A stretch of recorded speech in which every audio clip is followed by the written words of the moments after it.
My beloved child, if in this very moment I were to tell you, prepare yourself for your time on earth is drawing to a close, what sound would rise first from your heart? I do not ask to frighten you, but to awaken the deepest chamber of your soul, the place where you must face yourself, not with words, but with truth. Imagine, my child, that every heartbeat is a countdown. Imagine that tomorrow morning will not belong to you, and that this breath you now take is the last one you will send toward heaven. What would fill your mind then? Would you smile in peace knowing you have lived the fullness of my will, or tremble at the weight of things left undone?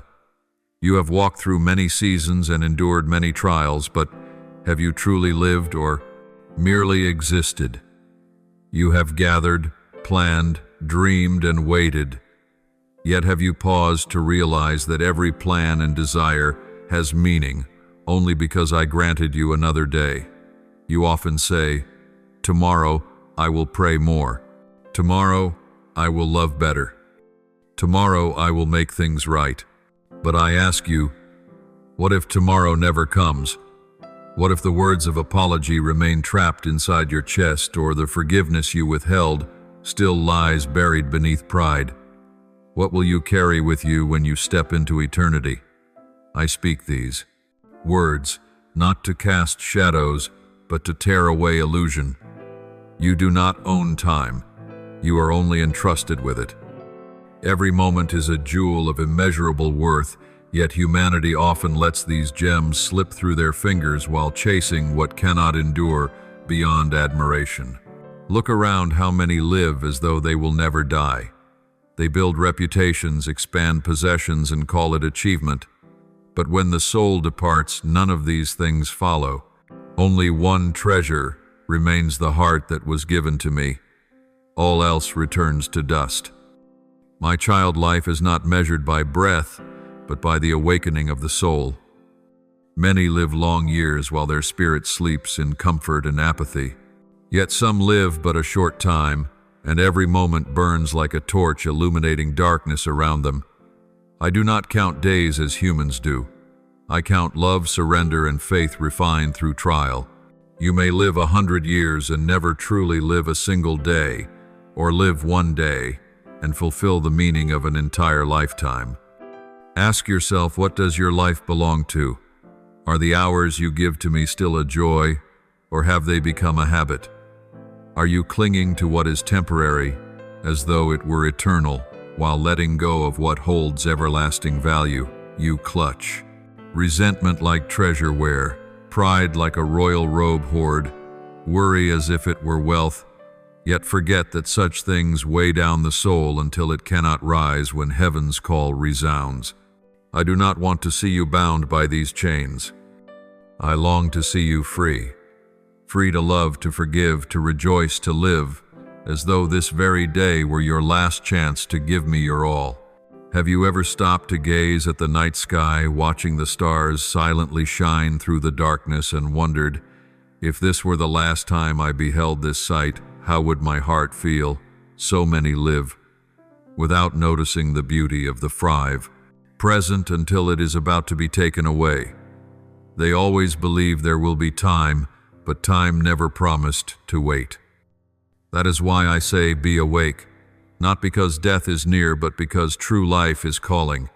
I know when you hear these words, your heart may tighten. You fear loss, separation, the letting go of what you love. But remember, I never take away without giving back something greater. If I tell you to be ready, it is not to rob you of joy, but to offer you life that never fades. This world is only a brief stage before the eternal performance of heaven. When you learn to live each day as grace borrowed, you begin to taste the flavor of true living, where faith no longer trembles and love no longer fears. There is a great misunderstanding among many. They think to prepare for death means to live in fear. But in truth, preparing for death means learning how to live completely. When your soul knows that every breath is a gift, you will no longer waste it on bitterness or indifference. You will give thanks for each sunrise, for every prayer still whispered, for every person you meet, an opportunity to plant a seed of love. Then life within you will blaze brighter, and when death finally comes, it will be nothing more than a doorway opening into the home I have prepared for you since before time began. I see within you not only your unfinished parts, but the radiant potential I placed there. Do not let fear of death dim that light. Let the truth of eternity make it shine brighter. For only when you recognize the limits of the temporary can you begin to live for what is endless. Remember the story of the faithful steward who was entrusted with his master's house while the master was away. He did not know when his master would return, but because he loved him, he kept the house clean, watched through the night, and kept everything ready, as though the master could appear at any moment. When the master finally came, he was welcomed with joy and honor. My child, I desire you to live as that faithful steward, not in fear of being caught unprepared, but in joy at being found ready. Have you ever seen dawn after a storm? When the sun rises, puddles mirror the sky, and the earth breathes in the freshness of new air. So it will be with your soul. When you release the weight of the world, you will be bathed in the light of resurrection. Every tear will be wiped away, every burden lifted. But learn this now, not later. For eternal life does not begin after death. It begins the moment you choose to live for me. Stop chasing what will fade and start sowing what will last. Live as though you are writing a letter to your eternal self. Every word you speak, every act you perform, every thought you nurture, all of it carves something eternal into your soul. You cannot carry gold, but you can carry kindness. You cannot take fame, but you can take love. You cannot bring your house, but you can bring faithfulness. And that, my child, is the treasure that heaven will welcome with a smile. Do not fear the call that says, "Be ready." It is not a threat, it is an invitation. An invitation into fullness of life, into peace that surpasses understanding, into communion that can never be broken. You were not created to live in the anxiety of losing what you have, but to learn the beauty of giving. For only when you give do you truly begin to live. Do not wait until your final breath to realize this truth. Begin now, while your heart still beats, while your eyes still see, while your lips can still pray. Every moment you surrender to me today is a step deeper into eternity tomorrow. My beloved child, the world around you glitters with false brilliance, yet beneath that light lies a slumber that has lulled countless souls. People rush through their days, measuring worth by success, weighing faith by numbers, treating devotion as something they'll return to when there's time. But the soul cannot live on human schedules. It hungers for the eternal. It breathes grace, not the air of the world. And when you forget to feed it, you drift from the purpose I designed for you. I see it in the rhythm of your busyness. Your spirit grows weary, not from overwork, but from losing direction. You were never made to compete with others, but to walk in step with me. Yet when your gaze lingers on things that fade, you lose the rhythm of heaven. The noise of this world drowns out my whisper. You pray, but your mind is scattered. You worship, yet your heart is divided. And you wonder, why can't I feel His presence as before? My child, I have never left you. It is your heart that has wandered, chasing other voices, fear, comparison, desire, pride. They sound sweet at first, but they drain your soul dry. Remember, the enemy does not always come with sword and roar. Often it arrives wrapped in what seems harmless, a small delay, a subtle compromise, a quiet indifference. If each day you slow your pursuit of me by just one step, soon you will find yourself miles away. It does not need your rebellion, only your distraction. And when your mind is heavy with worry, when prayer becomes a habit without heart, the flame within you begins to dim without your noticing. That is why I call again and again, stay awake. For even one moment of spiritual slumber allows the storm of darkness to carry you farther than you ever intended to go. To be awake is not to be afraid, it is to love.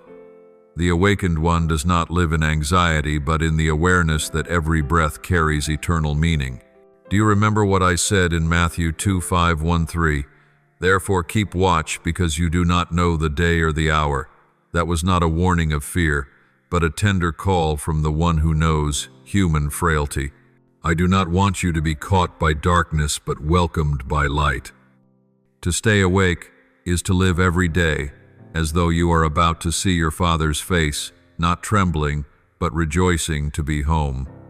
The wise do not measure life by years, but by opportunities to love. They do not wait for the right time to forgive, because they know forgiveness frees not only others but themselves. They do not accumulate to boast, but to share. They do not live to be seen, but to reflect the light of the one who first loved them. They do not ask, how many years do I have left, but am I living rightly in this very moment? For they understand that what endures forever is not fame, but what is born of love.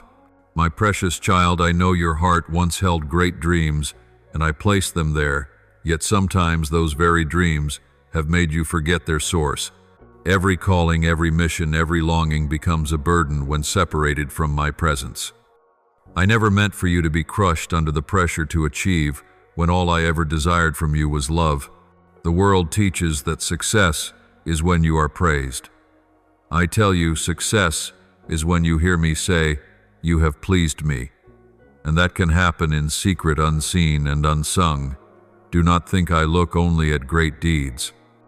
I see every small act born from a pure heart, a gentle touch for the wounded, a quiet prayer for one you struggle to love, a single tear of repentance shed in the hidden place.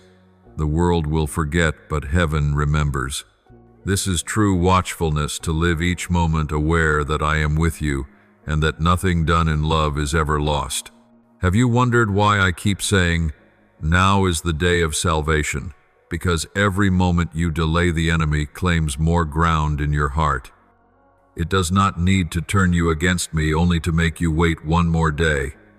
One day without prayer, one day without forgiveness, one day without seeking me, and slowly one day becomes a lifetime. I call you back not because I am missing you, but because without me you lose yourself. Some souls only awaken when storms strike, when sickness shakes the body, when loss strips away what they love, when what they cling to turns to dust. But blessed are those who awaken before the storm. They will not be shaken, for their roots run deep in me. When the world trembles, they stand firm. When others panic, they remain in peace. When darkness spreads, they shine brighter. For they understand that wakefulness is not a moment, it is a way of life. I see within you a small flame still burning. It has not gone out, though the winds of the world have blown hard against it. Today I come not to scold you, but to breathe upon that flame again. Let me rekindle the light in your heart. Do not fear that it is too late. As long as you still breathe, as long as you can still whisper my name, it is never too late to begin again. Remember what is written in Micah 7:8.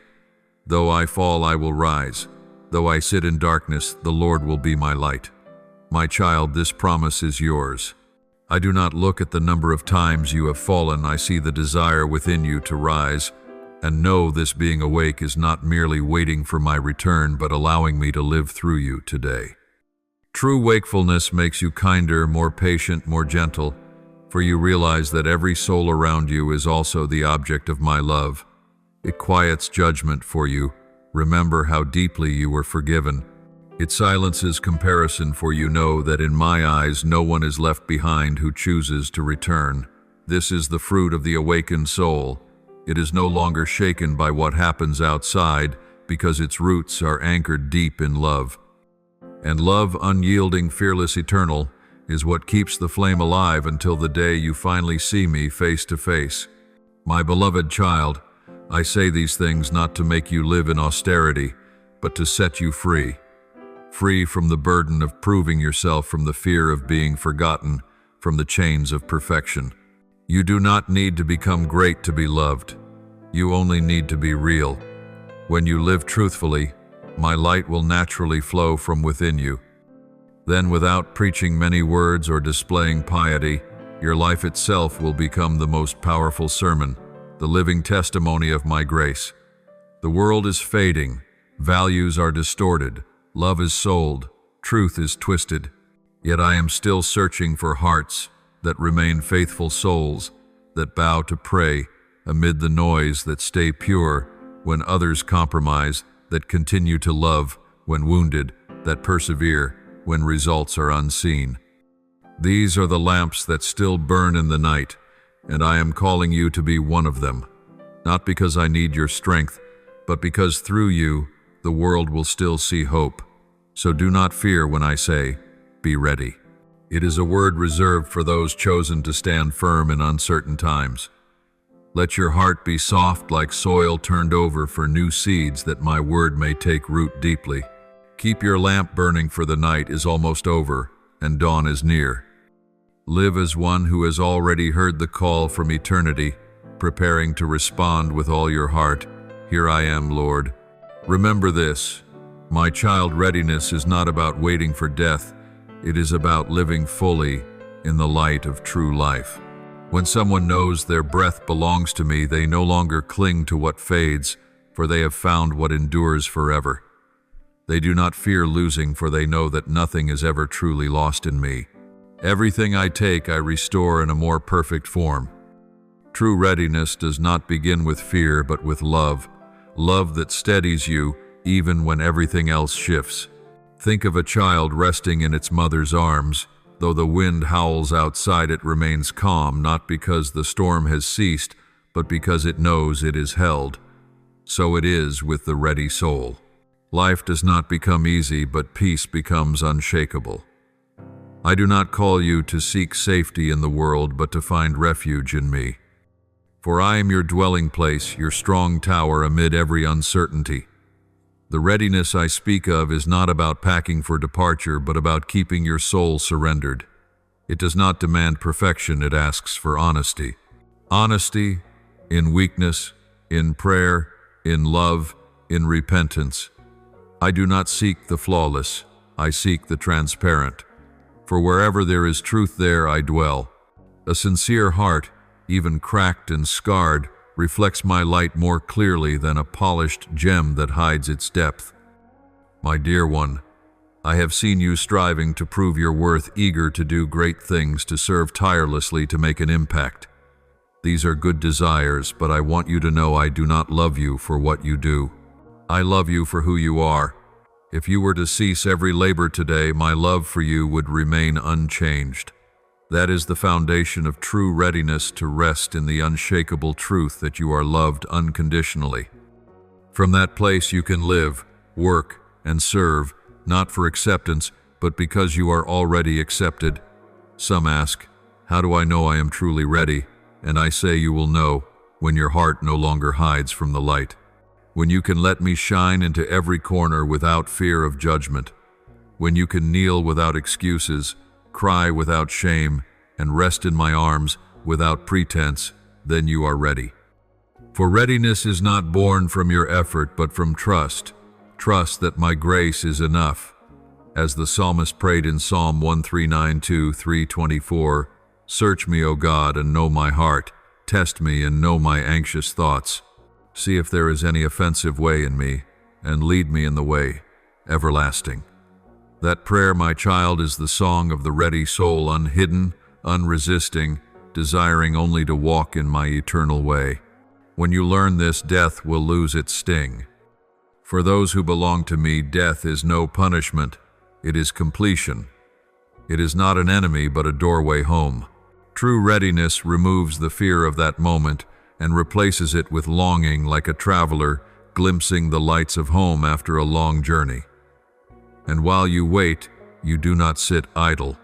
You live, you love, you forgive, you sow hope, you worship. You turn every day into a hymn of devotion, so that when the final note comes, it will simply be the natural ending of a song you have already sung with your life. Here is a secret few understand. A soul is prepared for eternity, not by knowledge, but by love. Knowledge lets you know me. Love makes you like me. When you love, you step into the atmosphere of heaven even while still on earth. Everything else will pass, but love never will. Love transcends time, outlives death, and remains the only language eternity understands. So love without condition even when unreturned. Love as though each act of love opens another window of heaven's light upon the earth. Do you know what makes the angels sing without ceasing? Not power, not conquest, but the purity of untainted love. And when you live in that same love, though surrounded by dust and noise, you already belong to heaven. Then the call, "Be ready," will no longer stir fear in you, for your heart has lived in readiness all along. It is a state of being where no matter when I come, you are found in the right place in my arms. I do not call you only to prepare for that day, but for this day. Begin to live as a citizen of heaven, even while your feet still touch the earth. Speak the language of peace. Think with the mind of grace. Move with the hands of kindness. When you live this way, you become a glimpse of eternity to a weary world. And when people ask, how can you be at peace in the storm? How can you forgive after betrayal? How can you hope when all has fallen apart? You will answer with a quiet smile, because my heart is ready. Not ready to die, but ready to truly live. In the light, in grace, in love. My beloved child, there are many who only remember me when they stand at the edge between life and death. But I want you to remember me while you are living, while you are breathing, laughing, loving. I want you to see me in the purity of the morning light, in the raindrop resting on a leaf, in the eyes of the one you meet. For I am everywhere, not to watch you with judgment, but to remind you that you have never been alone. And when you realize this, fear will fade away, and you will understand readiness is not preparing for the unknown, but living in the one who already knows all things. Let me touch the deepest parts of your soul, the hidden places where tears have fallen, where wounds remain unhealed, where you fear the light might reach. Open up, for only when light enters does darkness retreat. You cannot step into heaven while still chained to what once bound you, and you cannot soar while your heart is heavy with bitterness. Release it, not because I command it, but because I want you free. True readiness is when you can stand before me with empty hands and a full heart and say, Lord, I have trusted you with all my life. When I call you home, I will not call in anger, but in invitation. You will not hear thunder, but the gentleness of my whisper. My child, it is time. And in that moment, you will find that there is nothing to fear, because every day you have lived ready, this moment will simply be a continuation of the life you've already begun. Then you will see that I was never distant. I was the one you met each morning in prayer, the one you sensed in every act of love, the one you trusted through every storm. Remember this, no one knows the day, but everyone is invited to live as though that day were near. No one can extend time, but everyone can make the time they have holy. Do not count your days by clocks, but by every moment you choose love over resentment, forgiveness over pride, faith over doubt. For in the end, the only thing that remains is love, and whoever lives in that love is already ready. My child, if you open the eyes of your spirit, you will perceive that heaven and earth are speaking. The sound is not the clamor of the world, but the sigh of creation groaning for the fulfillment I have promised. Everything around you is trembling, not by accident, but in response to my voice echoing since the beginning. For as it is written, the heavens declare the glory of God, the skies proclaim the work of his hands. Psalm 191. Yet now the heavens not only declare glory, they warn of transformation. The realms above are stirring, and the earth groans like a woman in labor. Romans 8:2-2. The signs are not distant, they are before your eyes. The seas rage, stronger the seasons grow. Strange the climate shifts beyond recognition. The earth splits where it was once still. Storms rise in places untouched before, and human hearts tremble as they witness what unfolds. But I tell you, this is not the end. It is the reminder that the end draws near. The world shakes not because I am absent, but because I am closer than ever before. Every thunderclap, every gust of wind, every upheaval is the knock of the Creator upon the door of humanity's heart, calling them to awaken. Some will say, it is all natural change. But my child, there is nothing in nature outside my hand. Everything that happens carries a spiritual message behind it. Just as dry leaves trembling signal winter's approach, so the shaking of the world today announces that a new season is near. I do not speak to make you afraid, but to make you aware. Every tremor is my whisper. Time is short. Not to lead you to despair, but to readiness. Not to paralyze you with fear, but to anchor you in faith. For those who belong to me will not be swept away by the storm. They will stand within it, as lamps that never go out. Still your heart and listen. My voice does not only echo through Scripture, it resounds through all creation. Have you ever felt a sudden heaviness of spirit though the day seemed bright? That is the inner stirring of my spirit within you. Have you ever watched a tragedy, a disaster, a war, and felt your soul ache as though the earth itself had lost something sacred? That is the compassion of your spirit, resonating with the groaning of the world. The souls who belong to me are connected to the pulse of creation. When the earth groans, they feel it. When the heavens shift, their hearts tremble in response. I allow this sensitivity so you may discern the hour, for the hour is near. In ancient days, when Noah built the ark on dry ground, people laughed, for the sky was still clear. But the rain did not announce itself, and when the first drops fell, they understood that the warning had never been a jest. So it is today. Many sleep through prosperity, saying all things continue as they always have. But my child, these times are not as before. I am lifting my hand from the things mankind thought unshakable. What they trusted is now crumbling: economies, governments, morality, even their faith in themselves. I allow this not to destroy, but to awaken, to remind them that only one foundation cannot be moved: me. Do not let your heart grow heavy as you witness the world shaking. See with eyes of faith. When the ground trembles, do not say God is gone, but know God is working. Like a blacksmith who must melt iron before reshaping it, I too am refining the world in fire. Everything is being tested to reveal its true nature. What is not of me will not endure. What is born of me will shine brighter through the flame. Nations rise, wars rage, love grows cold. Yet all of this has been foretold.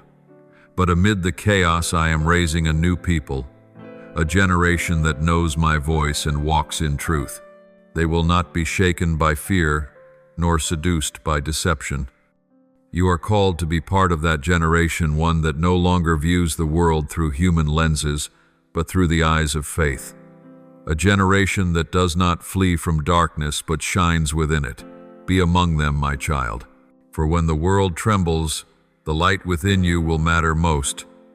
My beloved child, do not be deceived by the illusion of false peace. Many believe that when wealth increases, when society advances, when technology prospers, the world is getting better.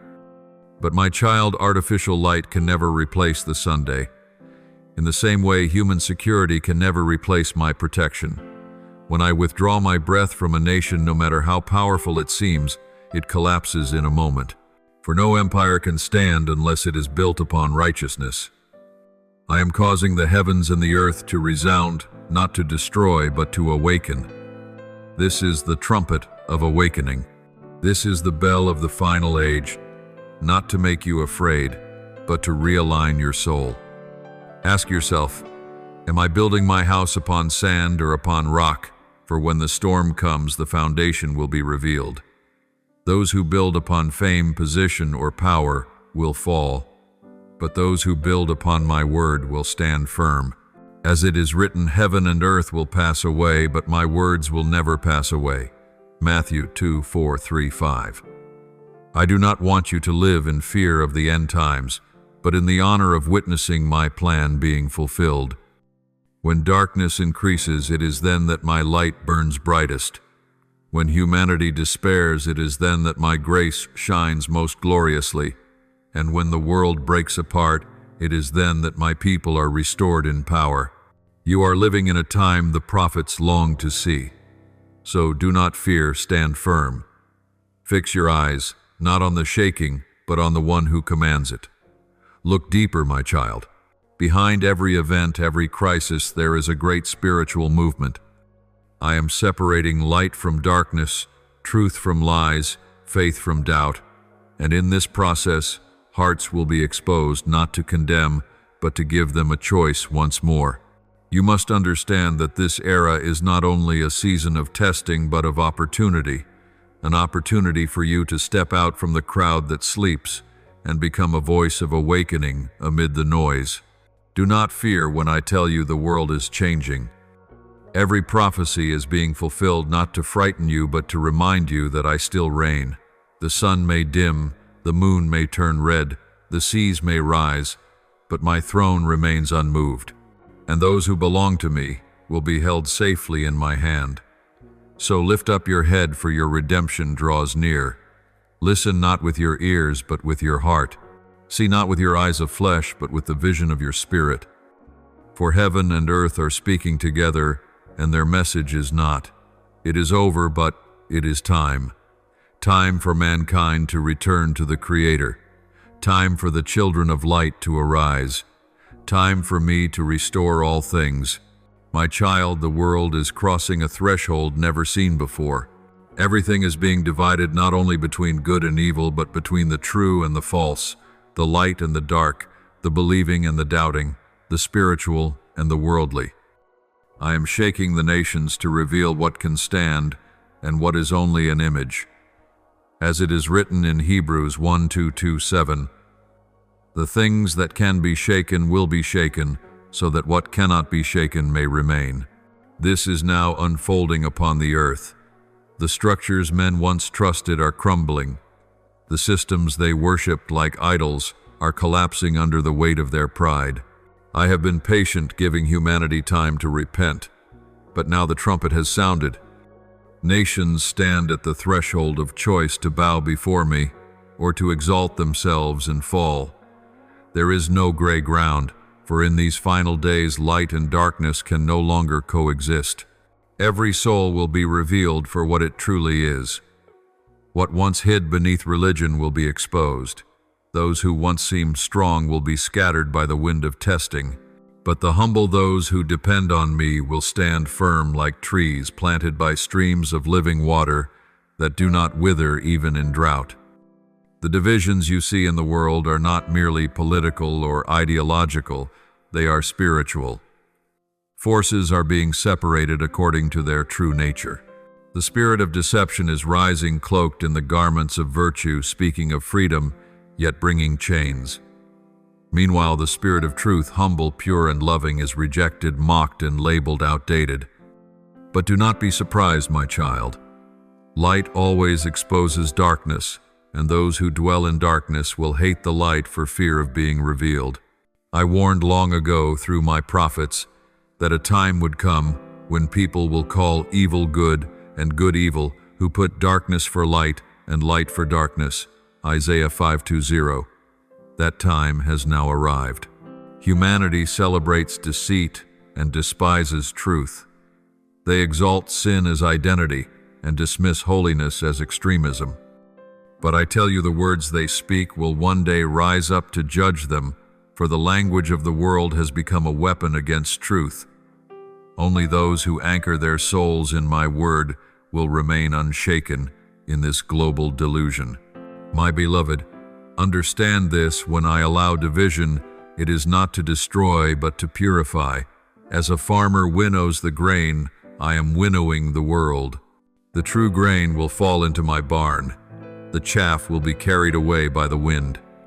This wind is necessary, for without it, wheat and waste would remain mixed, and the harvest would never be clean. You see, many once said they belonged to me, but when testing came, they withdrew. Many once served eagerly, but when the winds changed, they fell silent. Many once cried out my name, but when asked, "Whose are you?" they chose the safer answer, the approval of the world.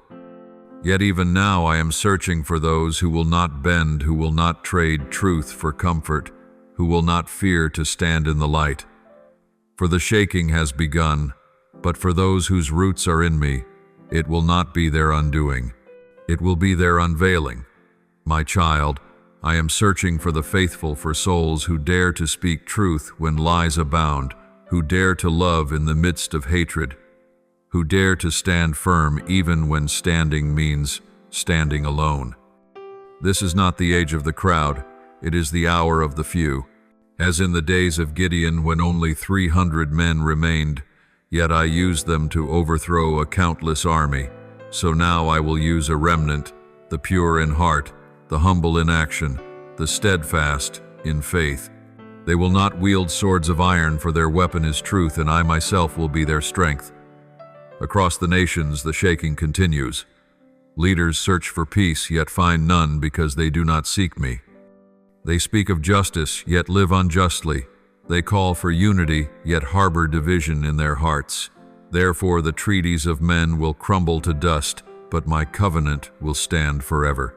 When I lift my hand of protection from a people, chaos follows, not because I am cruel, but because they have chosen independence without me. You must understand what you are witnessing. Wars, conflict, division, and violence is not merely political or born of greed. It is the reflection of a greater war in the spiritual realm. Angels and demons are contending, and I am allowing the clash to expose the hearts of humanity. When light confronts darkness, what is hidden comes to the surface, and in that exposure my people will be distinguished not by what they wear or say, but by how they respond to the truth. Those who bow to truth will be saved. Those who resist it will be swept into darkness. Do not fear the division you see, for separation must come before true peace is revealed. Do not be troubled when your faith is attacked. It is the sign that the light within you is disturbing the darkness around you. Remember what I said in John 16:33. In this world you will have tribulation, but take heart. I have overcome the world. Hold on to this word. It will be your anchor in the storm. I call you, beloved soul, to stand firm in the midst of this dividing age. Do not follow the crowd even if they seem victorious. The majority is not always right. Keep your heart tender, but your stance unshakable. Love everyone, but do not compromise with sin. Speak truth with mercy, but do not fall silent out of fear of rejection. The enemy wants you to believe that silence is wisdom, but in this hour, silence in the face of deception is agreement. Let your words be seasoned with grace, but let the sword of truth remain sharp. Fix your eyes upon me, not the storm, for if you look at the waves you will sink, but if your eyes stay on me you will walk upon the waters. Remember, Peter, the wind still blew, the waves still roared, but while his gaze was fixed on me, he stood. Only when he looked at the storm did he begin to fall. You too must look to me. Do not let the world's noise drown your faith. Do not let fear take the throne of your heart. This age was not designed to destroy you, but to reveal the authenticity of your faith. I tell you now, prepare your heart, for greater shakings are ahead. But do not tremble.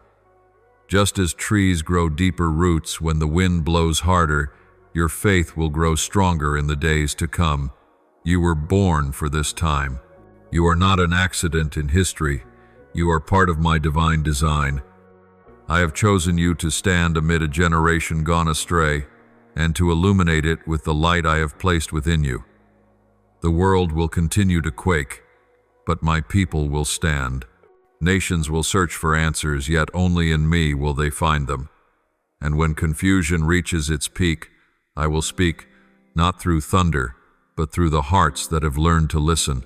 Then you will see the humble lifted high, and the proud brought low. For I, the Lord of justice, am rebalancing the scales of history. Be awake, for everything I have spoken is unfolding before your eyes.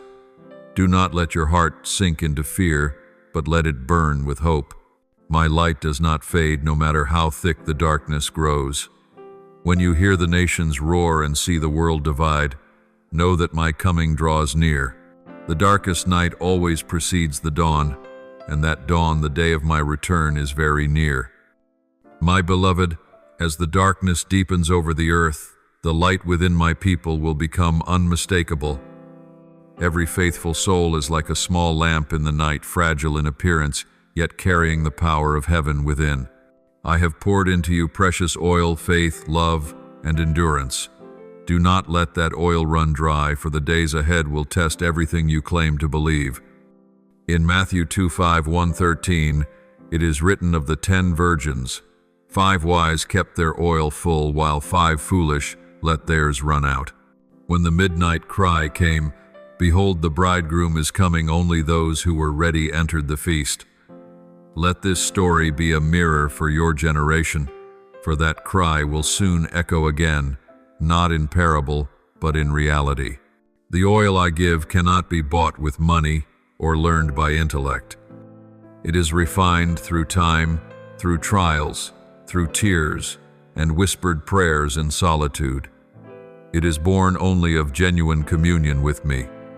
Many claim to have faith, but untested faith remains theory. Like gold that gleams only after it has passed through fire, so your faith must be refined through hardship to become pure. And when the night falls, it will be the faithful whose lamps blaze, while the indifferent fade into the shadows. I call you to keep your oil not through fear, but through perseverance. Nourish your soul with my word, with prayer, with praise. Every time you kneel, you pour oil into your lamp. Every time you choose forgiveness over bitterness, the flame grows brighter. Every time you choose faith over doubt, the light extends further. Do not let the world drain you. Do not let worry about tomorrow blind you to my presence today. Many will search for light in knowledge, in technology, or in man, but only those who remain connected to me will stand when all other lights go out.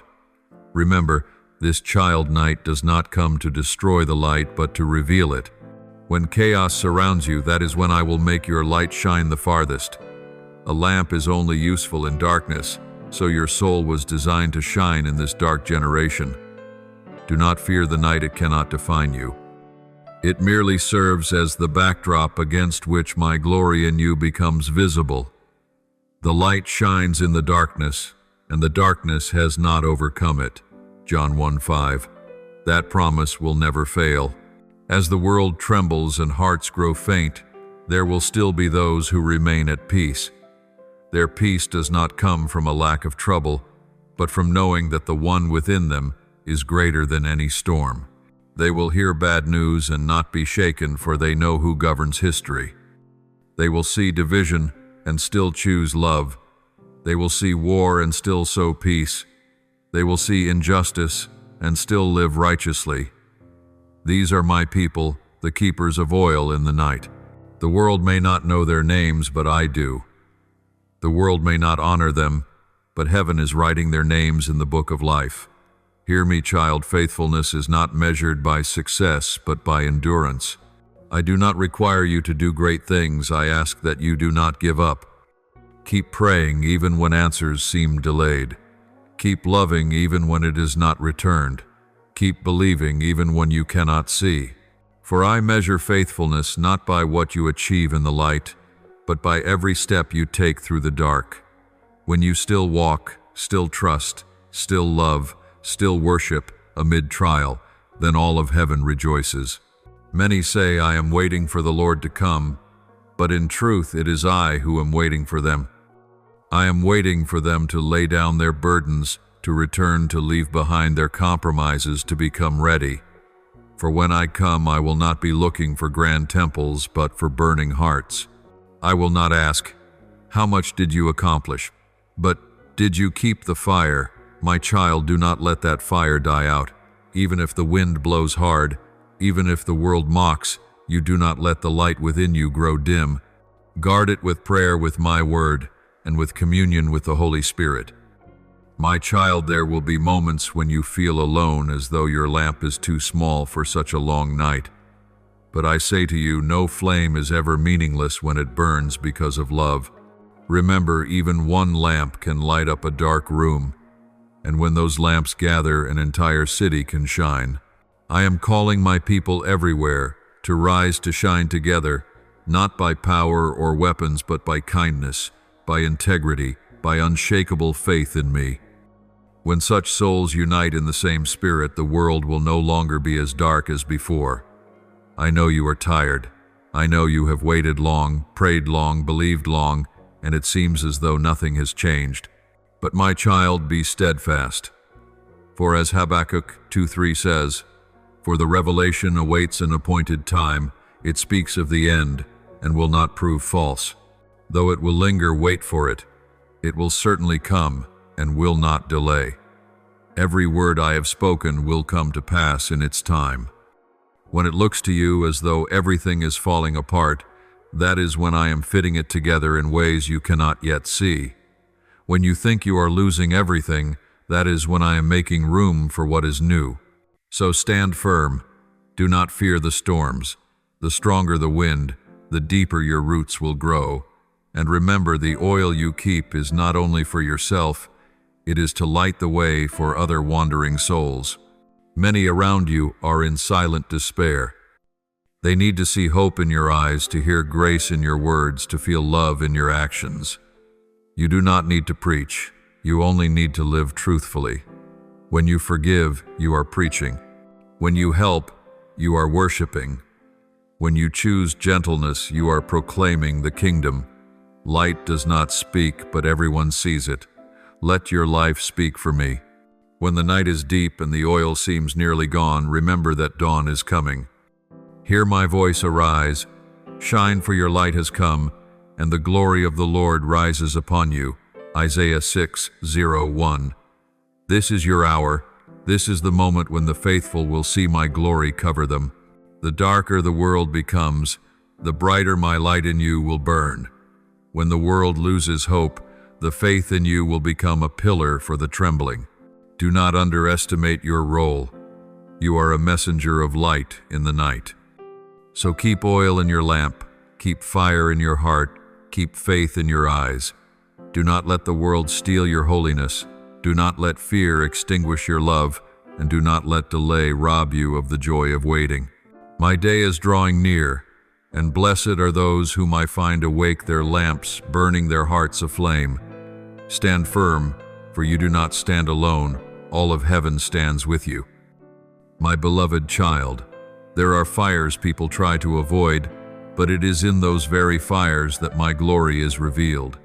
My fire is not a fire of destruction, but a fire of refining. It does not burn to consume, but to separate gold from impurity, the true from the false, the eternal from the temporary. My child, there are things that can only be done in the fire, because only fire reveals the true quality of what is inside.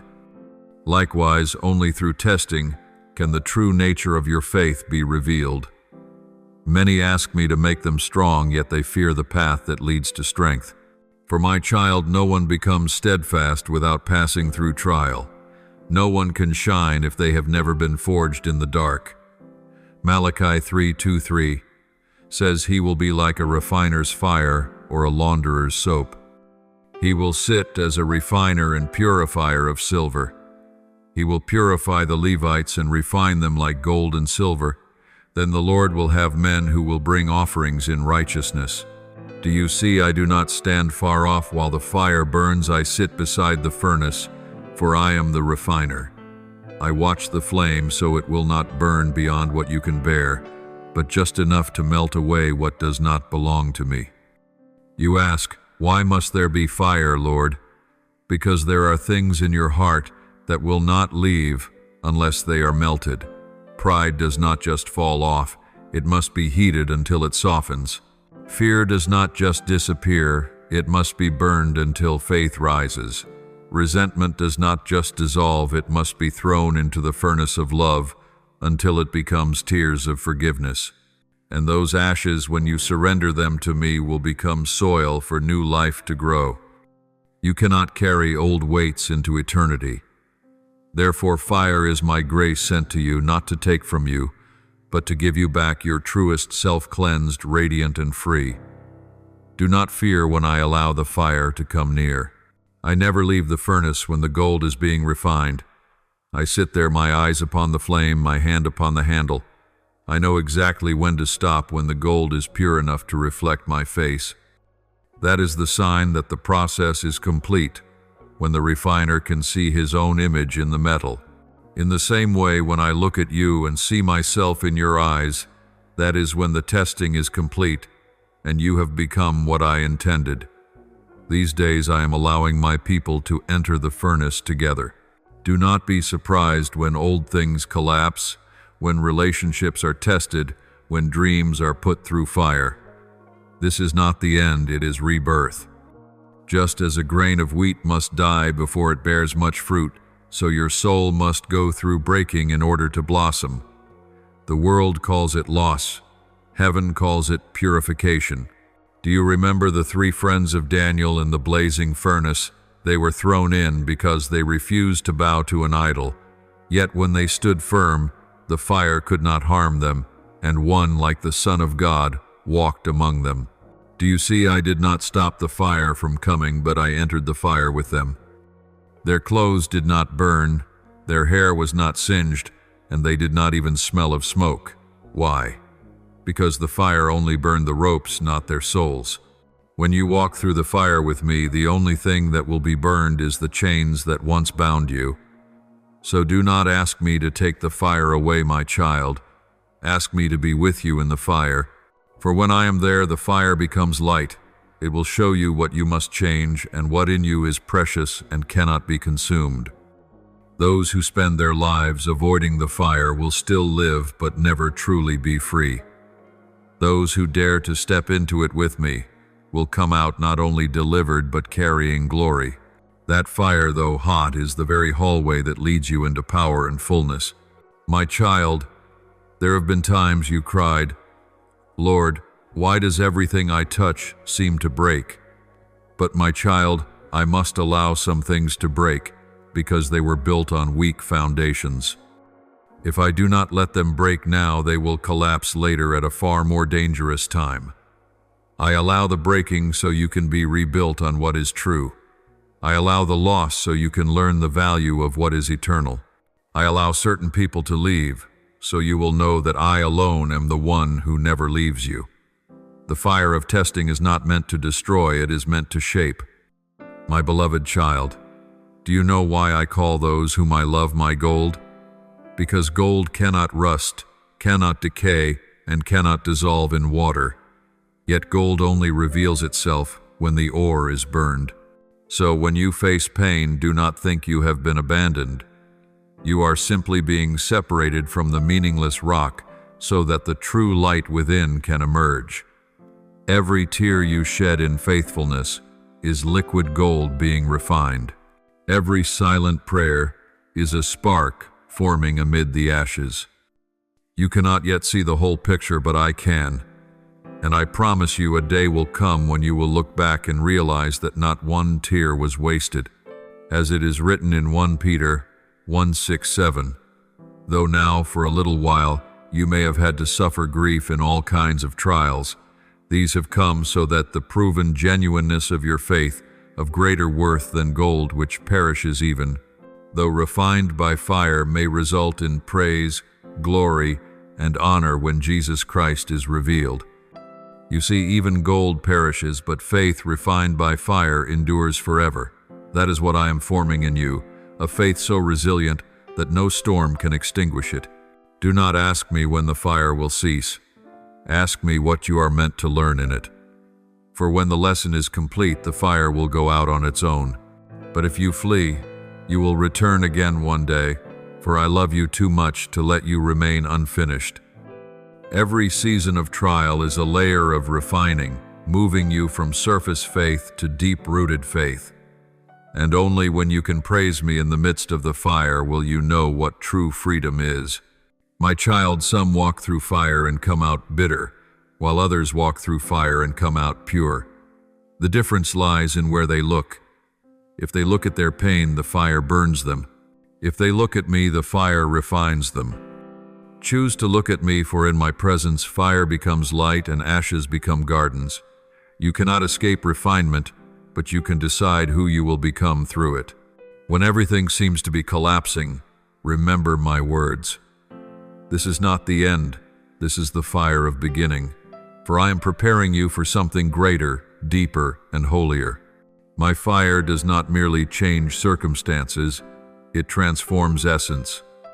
And when you emerge, the world will no longer recognize you, because you will carry the radiance of my glory upon your face. My beloved one, I know there are nights when you cannot sleep, hours when you kneel, but have no words, only sighs for prayers. I have seen every tear that fell unseen, every pain you hid behind a smile, every moment you worshiped through heartbreak. Do not think that I have not noticed, or that my silence means indifference. Every tear has been gathered into my bottle, every cry has been written in my book. Not one moment of your pain is forgotten, for in my kingdom tears are never meaningless. They are the seeds of joy yet to come. The world sees tears as weakness, but I tell you the tears of the faithful are proof of strength, something the darkness can never comprehend. When you continue to praise through pain, to believe through loss, to love through betrayal, that is when your faith crosses the boundary of reason and enters the realm of the sacred. As Psalm 126:5-6 declares, those who sow in tears will reap with songs of joy. Those who go out weeping, carrying seed to sow, will return with songs of joy, carrying sheaves with them. You see, I never let the tears of the faithful fall to the ground in vain. They become seeds, and in time the harvest will bloom not only in this life but in eternity. Sometimes I must lead you through the wilderness not to make you suffer, but to shape you into a source of water for others. Without the heat of the desert, you would never know the value of a drop of grace. Without the silence of long nights, you would never learn the whisper of my voice. I want you to know me not only in abundance but in scarcity, not only in songs but in stillness. For it is only in stillness that your soul hears the deepest sound of me, not loud yet strong enough to stir the universe within you. I have hidden within each of your trials a seed of new understanding, deeper compassion, and unshakable faith. But that seed can only sprout when watered with tears. Have you noticed that the strongest trees do not grow in soft soil but in hard, dry ground? It is the lack of ease that forces roots to dig deep, and that is how I teach your soul to grow. When life is easy, you will not know how far your faith can reach. But when everything falls apart and you still believe, that is when your faith becomes pure gold. I know there are wounds you still carry, questions unanswered. You have asked, "Where are you, Lord, when I am hurting?" And I say to you, I am right there, in the pain itself, in the stream of your tears, in the breath you thought was your last. When you suffer, I do not stand apart, I bear the heaviest part of the burden. When you thought you were abandoned, I was carrying you over the hill of testing. There are things I do not explain now, not because they lack meaning, but because if I told you now, you would not yet understand. But one day when you look back from the other side of your sorrow, you will see that every step, every wound, every loss was perfectly arranged to lead you to where you were always meant to be. My beloved child, do not seek to escape the fire before it has finished its work. A bar of gold only shines when it is heated to the proper temperature. If you pull it out too soon, it will still be filled with impurities. Many have stopped halfway through the process, and therefore they never discover the true glory of transformation. But those who endure to the end will witness a miracle that only souls refined by fire can understand, the miracle of peace in the midst of suffering. Peace is not when the wind ceases, but when you have learned to rest quietly in my arms, even while the wind still blows. Remember this, I do not measure faith by how many times you rise in victory, but by how many times you still believe before seeing the outcome. True faith needs no evidence. It is evidence itself. Faith does not wait for the storm to pass before it sings in the storm. Faith does not wait for miracles to believe faith is the miracle. And when that kind of faith is born in you, I will use it to strengthen others, those still fearful, still wandering in the dark. For your wounds once healed by me will become living proof of my mercy. My child, there is one truth I long for you to understand deeply. Trials do not come to take from you, but to give you what comfort could never teach. There are truths that can only be learned through tears. There are songs that can only be sung by a soul once broken. There are prayers that can only be born out of pain. And it is in those very places that I do my most wondrous work. For I am the one who turns tombs into gardens, tears into seeds, wounds into testimonies of resurrection. Do you know why I allowed Joseph to be sold as a slave, to be imprisoned before becoming a ruler? Because without the darkness of Egypt's dungeon, Joseph would never have learned the humility needed to carry glory without pride. Without his brother's betrayal, he would never have understood forgiveness. Every apparent loss in his life was a tool I used to shape the heart of a man who would save many lives. So it is with you, my child. What is happening is not against you. It is forming you to carry a greater glory than you can now imagine. Do not envy those whose lives seem easy. Do not think that a calm life without waves is the greatest blessing.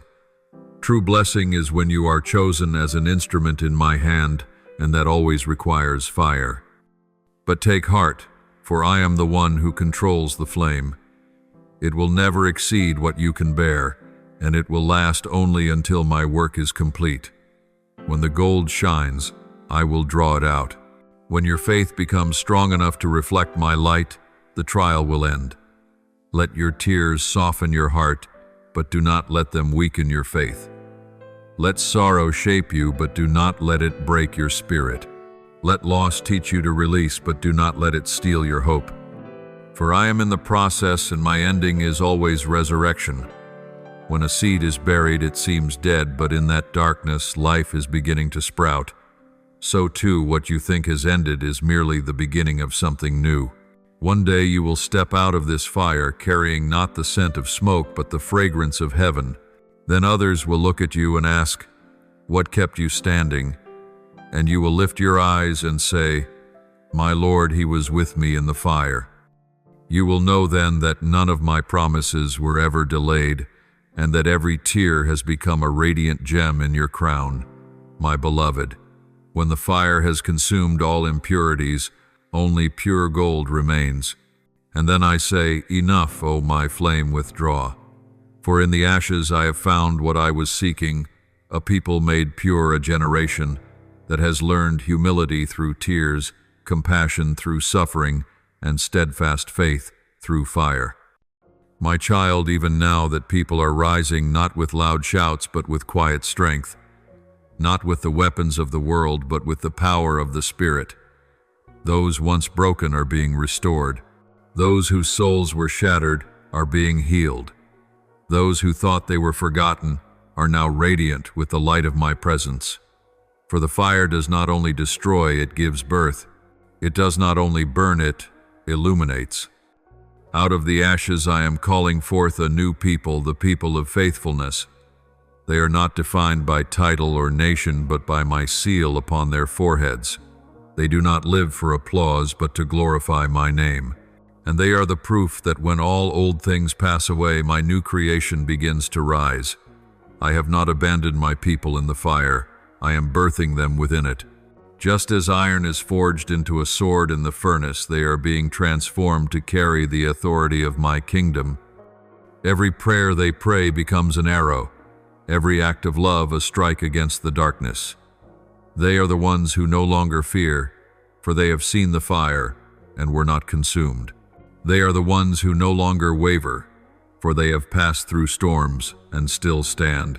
They are the ones whose faith is no longer theory, it has become breath itself. And as they walk, the world will know I am still alive. My beloved child, I am doing new work in the midst of an old world. I am breathing life into barren ground and turning it into my garden. The places once covered in ashes will bloom again. The hearts once shattered will sing. Those who once despaired will become witnesses of hope. I am turning mourning into triumph, sorrow into song, and those once trampled underfoot into bearers of good news. And you, my child, are part of this great design. You ask, how can I shine your light in such a dark world? My child, remember this. You do not need to create the light. You only need to let me shine through you. Do not strive to glow through human effort. Let my spirit within you blaze forth. When you love, instead of judging, you are shining. When you forgive, instead of retaliate, you are shining. When you choose hope instead of despair, you are kindling a flame. My light does not come with noise, but with a quiet power. It is the kind of light that makes people pause in the night and realize that something sacred still dwells upon the earth. I am raising up a generation who worship not with melodies, but with lives, not through rituals, but through surrender. They will walk in the world, yet not belong to it, live in the fire, but not be burned. They are those who have learned that pain is not failure, but my invitation to go deeper. They carry the marks of the flame upon their hearts, yet they no longer fear it, for they know it is the fire of love, not of wrath. And when they speak, their words will carry the weight of heaven, and darkness will retreat. My child, I do not choose my people from palaces, but from the dust. I do not call the flawless, but the dependent. For my glory is made perfect in human weakness. As 2 Corinthians 1:9 says, my grace is sufficient for you, for my power is made perfect in weakness. Do you see? It is those who once fell in the fire who now carry it to the nations because they know the strength of grace. No one speaks of fire more truthfully than the one who walked through it and lived. And when you look back, you will see that every loss was part of a grander story. The story of redemption I have written. No detail wasted, no pain without purpose. Every fall a lesson. Every wound is an opening for light. When I write your story, I do not erase the chapters of sorrow. I keep writing until they end in glory. So do not be ashamed of your scars. They are proof that you have walked through fire and survived. Now step forward, not as one who merely endured, but as one who overcame. For I have placed upon you the crown of life. Those who once despised you will stand in awe, not because you have avenged yourself, but because you have been transformed. They will see the light within you and know that it could only be divine. When you walk in peace, speak kindly. Forgive those who hurt you and love those who abandoned you. Heaven and earth will unite in one voice. Behold, the gold of the Lord has come forth from the fire. This is the hour when I am rebuilding those who were once broken. I am gathering them from the four winds, calling them by name, cleansing them with fire, and placing in their hands the lamp of holiness. They will no longer speak from fear, but from faith. No longer see with earthly eyes, but with vision born of the Spirit. They will walk through sorrow and still smile, stand amid battle and still sing, for they have been tested by fire and proven true. My precious one, do not wait for the miracle to appear before you believe that I am at work. The greatest miracle is that you still believe when you see nothing, and that faith, even as small as a mustard seed, can move mountains and ignite the world. Nurture that flame. Worship not only with your lips, but with your breath. Let your soul become a living altar where my fire never dies. The time of resurrection has come, not of the body, but of spirit, of purpose, of love. I am calling you just as I called Lazarus. Come forth, step out of the tomb of fear, of disappointment, of shame. Leave behind the burial cloth of the past. Stand in the new light, for your dawn has arrived. What you thought was the end is only the beginning of a far greater story of glory. As you go, do not look back. The ashes are behind you. The light is before you. The fire is no longer your enemy. It has become your faithful companion, your teacher, your friend. You have passed through the flames, and now you carry the flame. I have placed a torch in your hands, not to keep for yourself, but to pass on. So go light the dark paths. Strengthen weary hearts. Rekindle the flame of hope in this world grown cold. For I, the Lord your God, am doing a new thing, and it begins with you. My beloved child, the night has grown deep, and humanity sleeps in the slumber of forgetfulness. Yet even now, in the thick of that night, my trumpet is sounding. It does not echo through earthly air, but through the frequency of the soul, and only those awake can hear it. The trumpet does not sound to terrify, but to awaken. Not to condemn, but to call. It cries out, "Awake you who sleep, arise from the dead, and Christ will shine on you." Ephesians 5:1-4. I am calling my people out of a long spiritual slumber. They sing about me, they speak of me, but few still truly know me.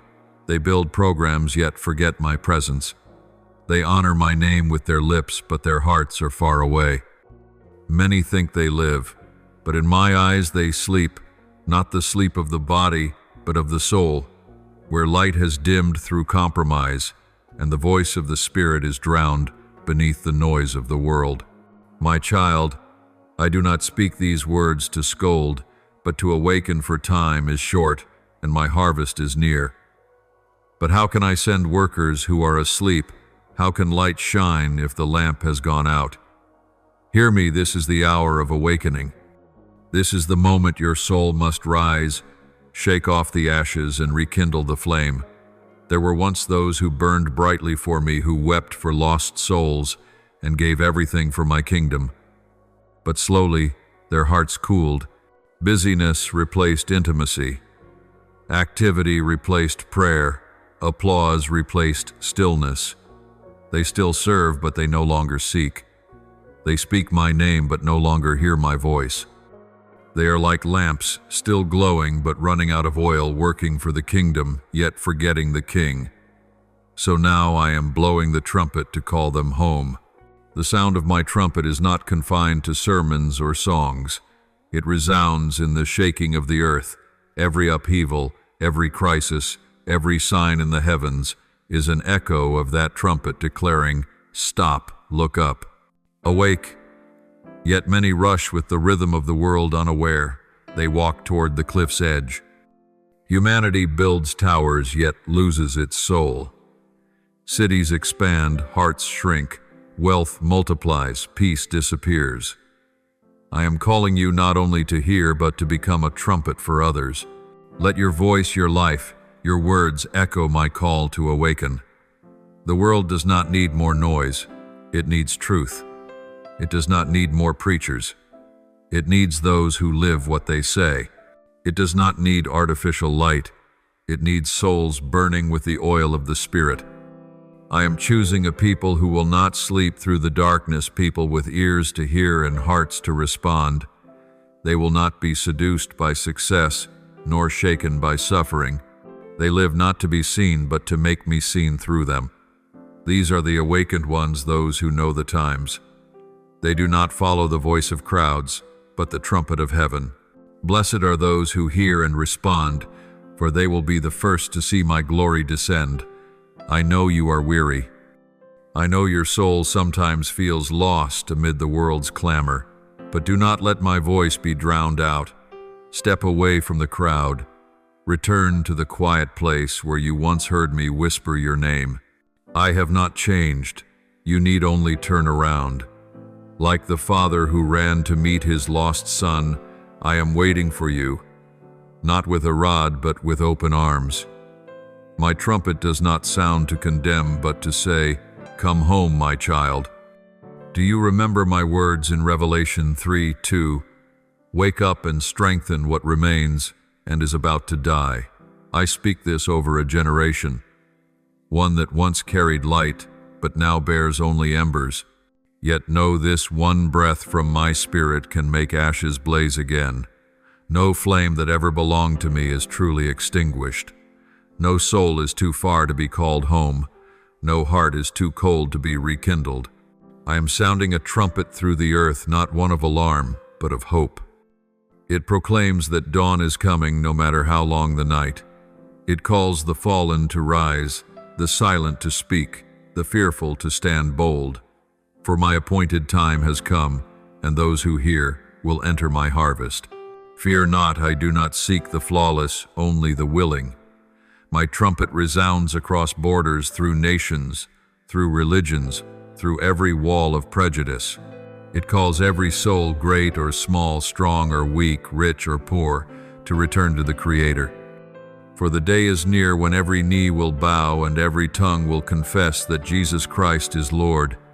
But blessed are those who bow now, not out of fear, but out of love. When you hear my voice today, do not delay. Delay is the enemy of awakening. The enemy does not need you to deny me, only to say, maybe tomorrow. Yet tomorrow is promised to no one. The day of salvation is today, this hour, this moment. When you respond to my trumpet, heaven rejoices, and something within you comes alive again. My child, do not fear the trumpet. It does not come to shatter your peace, but to lead you into true peace. It does not come to take what is precious, but to restore what is eternal. Let it pierce through indifference, through doubt, through habit, and awaken your soul. For when you hear and respond, you will no longer be the same. You will become part of my awakened army, those who walk in rhythm with the heartbeat of heaven amid the chaos of the earth. Your lamp is still there, waiting for one breath from me to burn again. The trumpet is sounding, the night is fading, and the dawn of revival is drawing near. Rise up, I need you, not as one who trembles, but as a soldier of light. Blow the trumpet with me, so that others too may awaken. Become my echo in a sleeping world, for one true cry can stir the heavens. The trumpet still sounds, growing louder each day. It sounds not for the righteous to boast, but for the lost to find their way home. It pierces the thick walls of empty religion, awakens those numbed by routine, and calls them out of shadows they once mistook for safety. For I, the Lord your God, have not called my people to slumber in the gray, but to stand in the light, unveiled, unafraid, uncompromised. Darkness is not only open sin, it is anything that dims the light within you. It can be fear that silences truth, pride that resists humility, comfort that dulls desire, or logic that delays obedience. These small things, these specks of dust, cloud the lamp of your soul. But my trumpet is sounding, calling you to step out, not only from others' shadows, but from your own. Awake, my child. The night is ending. The trumpet of heaven is sounding, and it is calling you. My beloved child, I am searching for those who do not merely hear the sound of the trumpet, but respond to it. For many have heard, yet few have moved. They say amen, but their hearts remain still. They are stirred for a moment, then return to their old ways.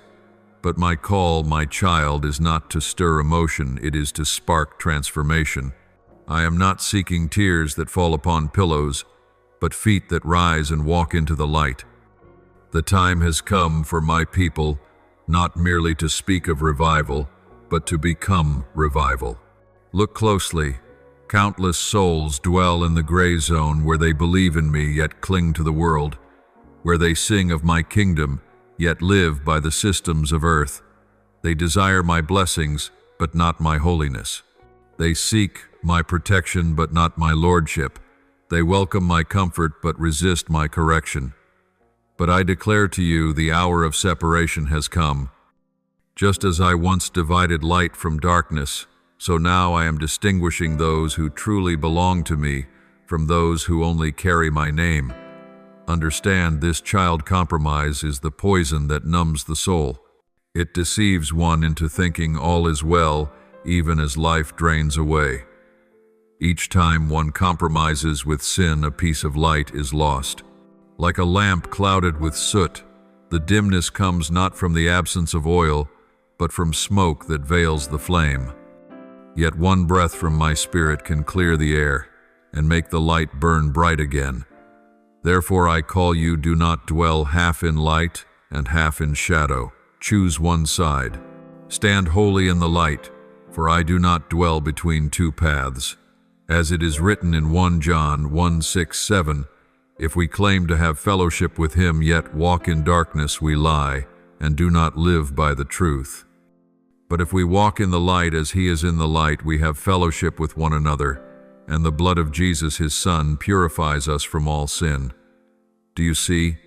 Light is not just where you stand, it is how you live. When you walk in light, everything is revealed not to shame you, but to heal you. My light never exposes to condemn, it shines to restore. Stepping out of darkness is not a one-time act, but a daily decision.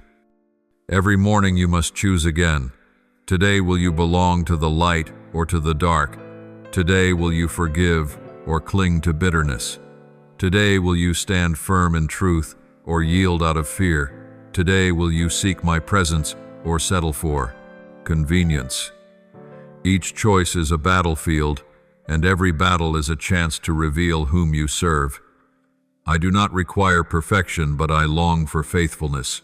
Now I am assembling the army of light, not an army with weapons, but with pure hearts. They will not fight with swords, but with prayer. They will not conquer by force, but by love. They will not rule through power, but through truth. They are the ones willing to go against the tide, even when mocked. They are the ones who stand tall when the world bows low. They are the ones who carry my flame within a fire that no darkness can quench. I do not need crowds. I need those who stand. As in the days of Gideon, I am sifting my army. Many are willing to go, but few are willing to believe. Many cry, "Here I am," but only a remnant will remain when the night grows long.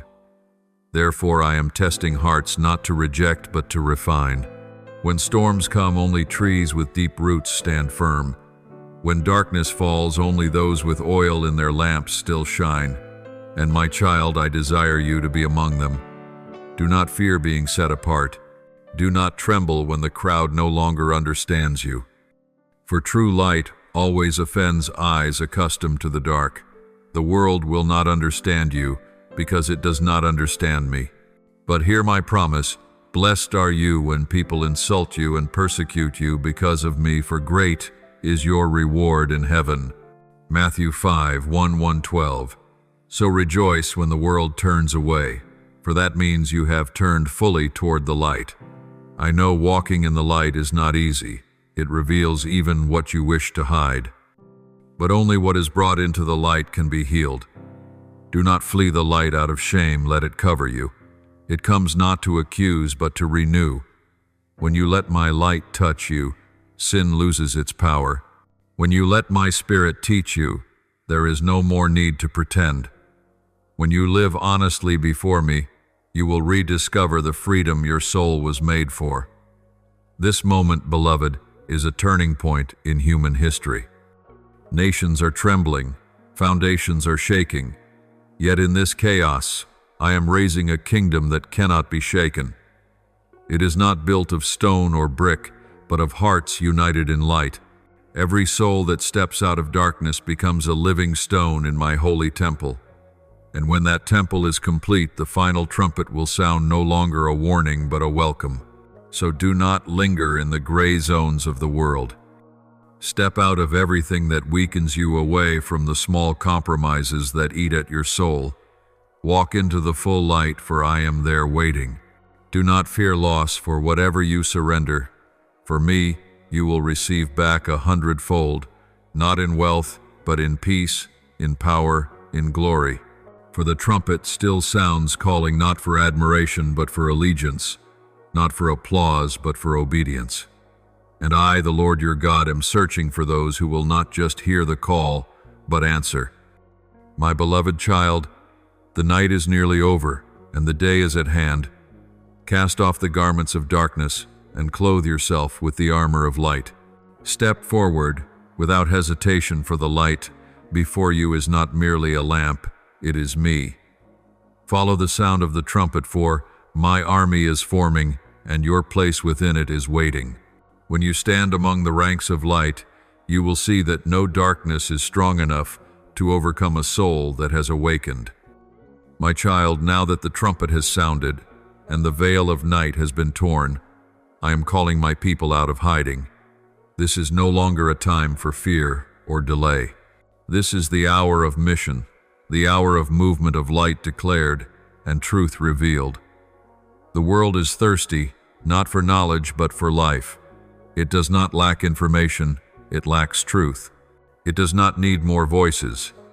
It needs voices filled with the breath of the Spirit.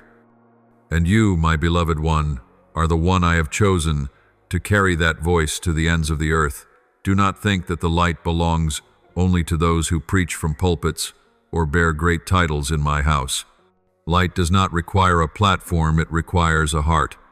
It does not seek recognition, it seeks surrender. Every awakened soul is a lamp I have lit. Every obedient step is a beam of light stretching across the night. When you love, you are preaching. When you forgive, you are evangelizing. When you pray for those who hurt you, you are working miracles. Do not wait for grand opportunities. Do small things with a great heart, and I will do the rest. The army of light is being sent forth to the four corners of the earth. They carry no swords of steel, but the sword of the Spirit. They conquer not through violence, but through kindness. They overcome not through argument, but through love. Wherever they go, darkness retreats, for light does not need to fight to win. It only needs to show up. As it is written in Matthew 5:1-4-16, you are the light of the world. A city on a hill cannot be hidden. Let your light so shine before others that they may see your good works and glorify your Father in heaven. Understand this, child, I have not given you light to keep it hidden. A lamp is not lit to be placed under a basket. Light finds its purpose only when it shines. I have kindled a flame within you, not to warm you alone, but to rekindle hope in those whose hearts have grown cold. I have burned away your fear so that you can walk into darkness without trembling. For those who bear the light do not avoid the night. They are the reason night must fade. Go then, and carry my love, for it is the one weapon no enemy can resist. Do not argue, do not strive to prove me right with words, prove me through your life. When you show kindness to the outcast, you are touching my wounds. When you show patience to the difficult, you are reflecting my heart. When you lift up those who have fallen, you are taking their hand on my behalf. Every act of mercy, however small, echoes into eternity. The world does not need more religion, it needs to meet me. And I can only be seen through my people, through those willing to live differently. When you stand in chaos yet remain in peace, people will ask, why are you not afraid? When you are hurt but still forgive, they will ask, why do you still love? When you lose everything yet still praise, they will ask, who holds you up? And in that moment the light within you will answer for you. I am sending forth my people as bearers of good news, not news of material comfort, but of eternal grace. They will proclaim that mercy still flows, that the door is still open, that my call still resounds. They will not carry banners but compassion. They will not shout slogans but carry presence. They will not need authority, for they possess power. Wherever they go, the atmosphere will change, for I dwell within them, and no one who encounters them will remain the same. Do not think yourself too small to make a difference. A single spark can drive back the longest night. One word of truth can rescue a soul. One act of love can open a heart long shut. I have always used the ordinary to do the extraordinary. Moses stuttered yet led a nation to freedom. David was a shepherd boy yet defeated a giant. Esther was an orphan yet saved her people. Jonah ran away, yet one sermon from him turned a city to repentance. My child, you need not be great. Only let me be great within you. As you go forth in light, you will meet resistance. Darkness does not yield easily. But do not fear. The enemy does not attack what is empty. He attacks what carries worth. If he opposes you, it is because your flame burns bright. If you were left alone, it would mean you are no longer a threat. So when trials come, know that your light is shining strong. Do not extinguish it out of fear. Let it burn, for it is proof that I am with you. My dear one, remember this. Your mission is not a burden, but a privilege. To be sent is to be trusted. I did not choose you because you are strong, but because you are willing. I did not choose you because you are flawless, but because you depend on me. And as you go, I will go before you, within you, and behind you. You will never walk alone. Wherever your feet step, my light steps too. Let the sound of my trumpet become the rhythm of your heart. Let your steps move in harmony with the cadence of heaven. Blow the trumpet in the dark, not with brass, but with Spirit-anointed words. Proclaim not only through your speech, but through your life. Bring hope even when you yourself are hurting, for in your weakness my power shines brightest. As I declared in Matthew 28:19-20, go and make disciples of all nations, and behold, I am with you always, to the very end of the age. This command has never grown old. It remains my commission for this generation, the final generation before my return. Go, glorify my name, love as I have loved, forgive as I have forgiven, serve as I have humbled myself, for in each of these acts you are helping fulfill my eternal plan. When the harvest comes, I will gather the awakened before my throne, not as those who cower, but as those who have finished their race. They will carry in their hands the souls they touched, the lives they illuminated, the hearts they restored. And I will look upon them and say, well done, good and faithful servant. Enter into the joy of your Lord. My child, that day is near. The final trumpet will sound, but before it does, I am giving you this sacred invitation to be part of the greatest story of all, the last great awakening upon the earth. Do not let this moment pass you by. Rise up, light your lamp, and walk in the glory of the one who has called you out of darkness into his marvelous light. My beloved child, can you hear it? The whisper of the wind, the echo of heaven declaring that the fields are ripe. This is the sacred hour longed for by prophets of old, the moment when I am opening the gates of heaven and sending forth the faithful into the final harvest before darkness covers the earth. I tell you, this season is unlike any before it. It is the season of completion, when seeds of faith, sown across generations, now come to full bloom. The hearts of men have grown weary, their souls parched, and all creation groans for the revealing of the sons and daughters of God. Romans 8:1-9. They do not need empty promises. They need to touch the truth. They do not need more philosophy. They need power. And that power I have already placed within my people, those refined by fire, awakened by the trumpet, and taught to stand in the light.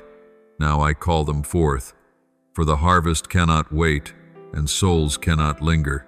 The fields of the Spirit are heavy with grain. All around I am stirring hearts that are ready.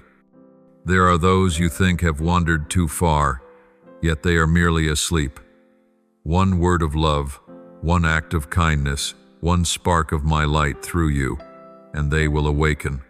There are lands you've called barren, yet I am causing seeds to break forth there. There are souls the world deems hopeless, yet I see in them the potential of heaven. And I say to you, go, for the fields await your hands. My harvest is not measured by numbers, but by hearts. It is not an uproar of noise, but the quiet spreading of light.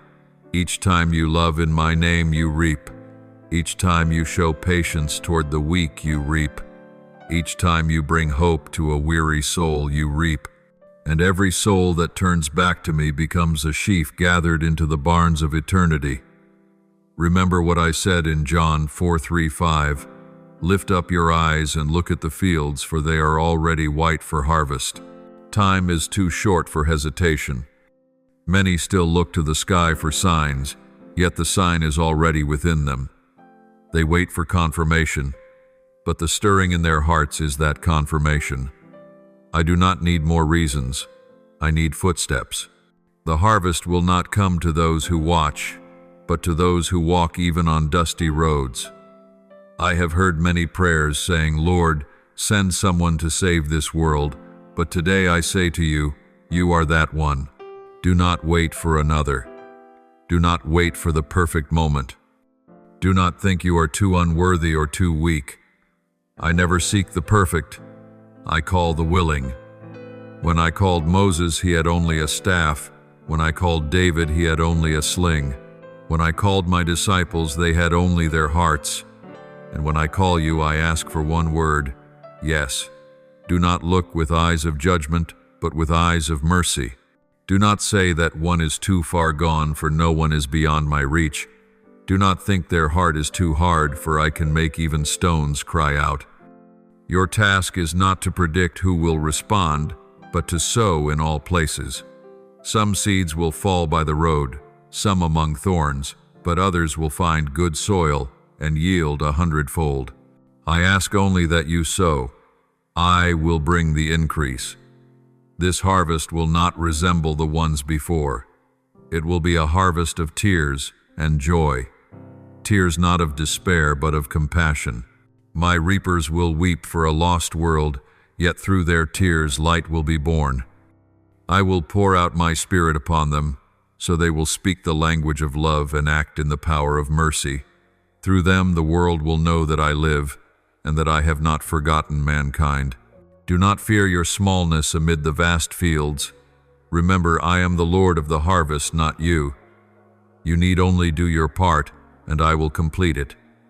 Every soul you touch may become a seed for another harvest. One word you speak today could save a generation tomorrow. Never underestimate the small, for in my hands the small becomes eternal. Prepare your heart as a worker sharpens his sickle. Sharpen your faith, stand firm in truth, remain humble in spirit and tender in love. Do not walk alone, for I send you with others, a people rising from every land who have heard the trumpet and answered. They come from all walks of life, yet share one heartbeat to love me, to love souls, and to fear no darkness.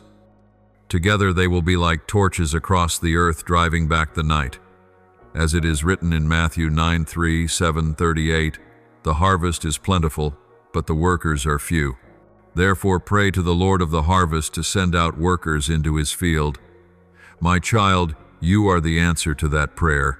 I have heard the cry of generations, and now I am sending you not to be great before men, but to be faithful before me.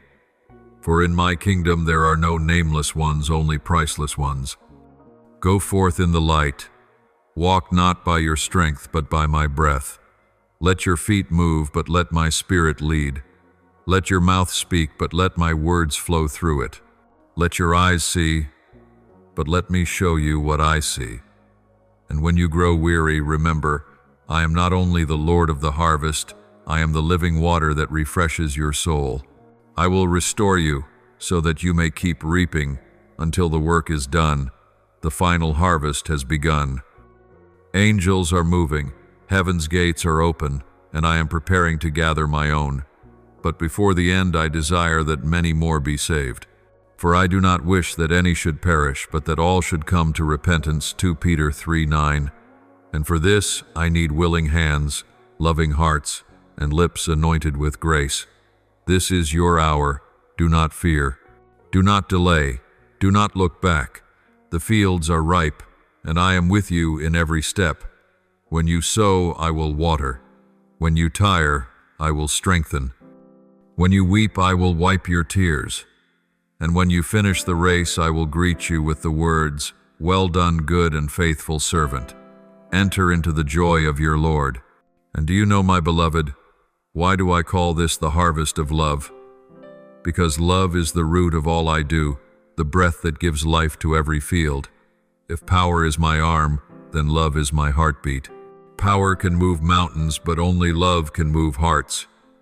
Power can calm the sea, but only love can call the soul home.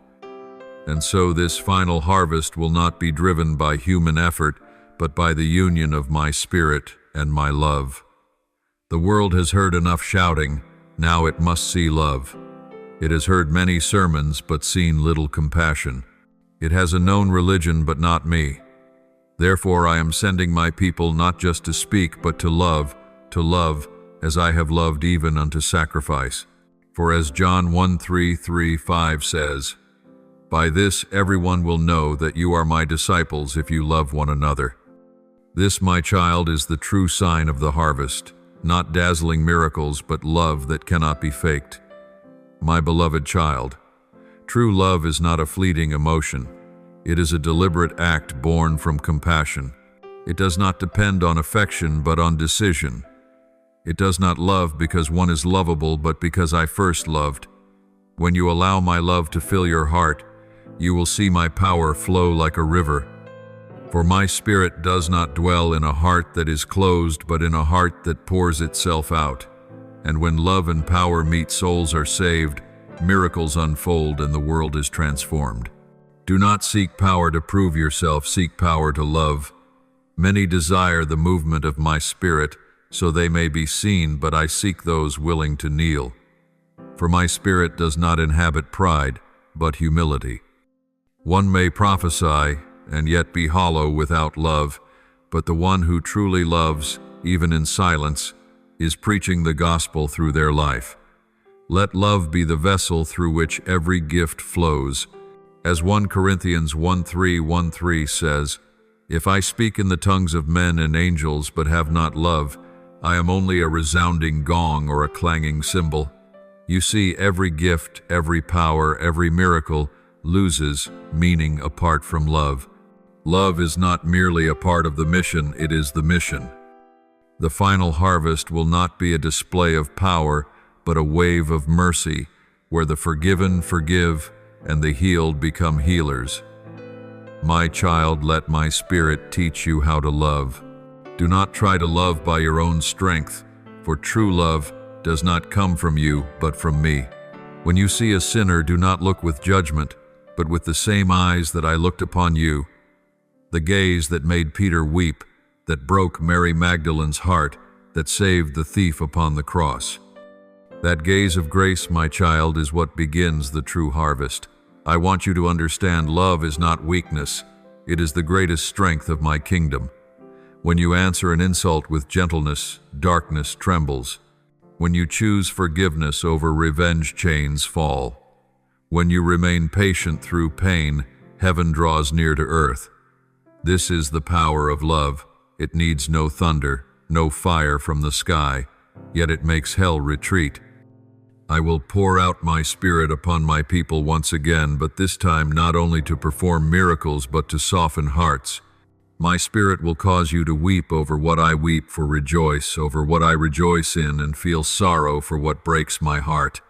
When you love someone so deeply that you pray for them every night, that is my spirit working in you. When your heart aches for the lost, that is the heartbeat of heaven within you. Do not think love is only a feeling between you and me. True love moves.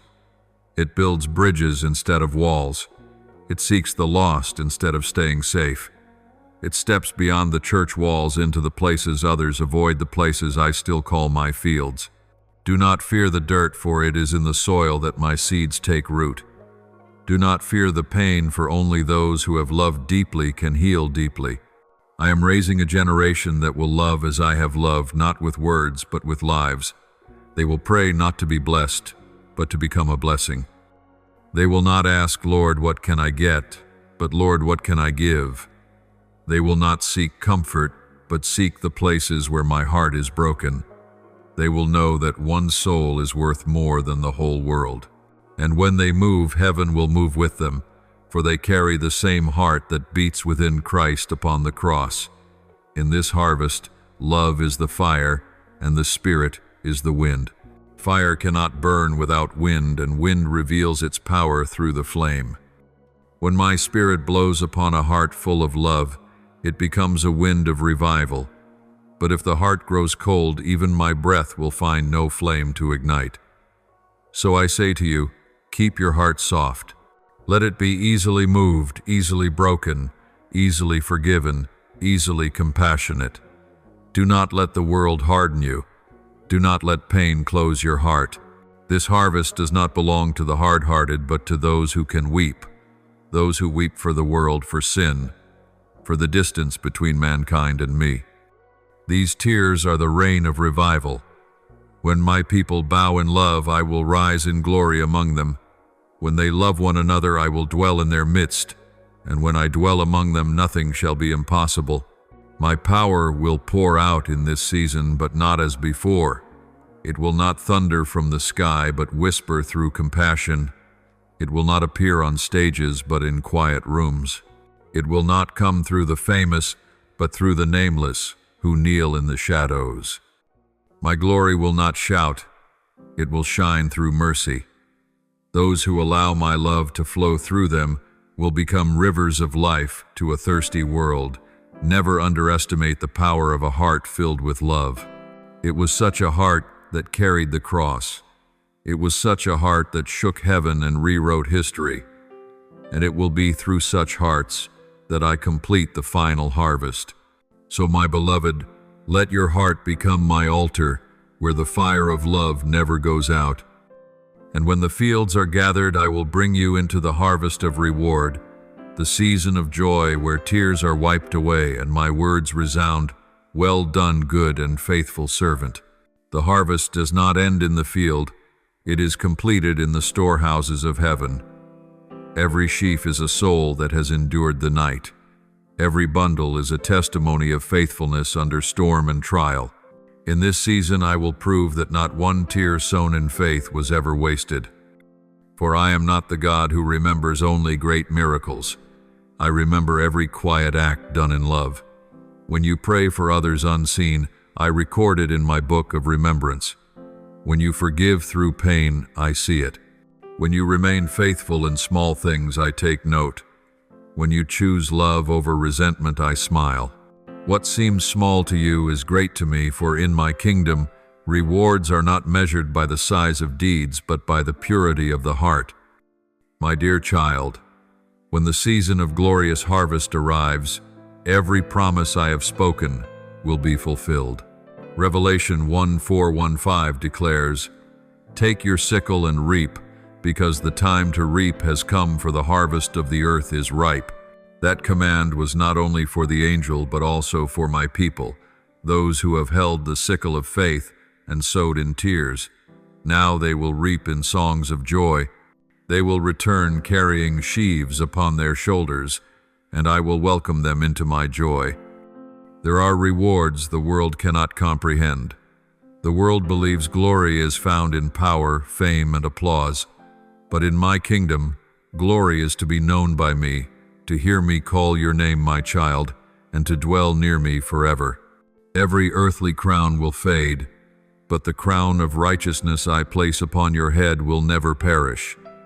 As written in 2 Timothy 4:7-8, I have fought the good fight, I have finished the race, I have kept the faith. Now there is in store for me the crown of righteousness.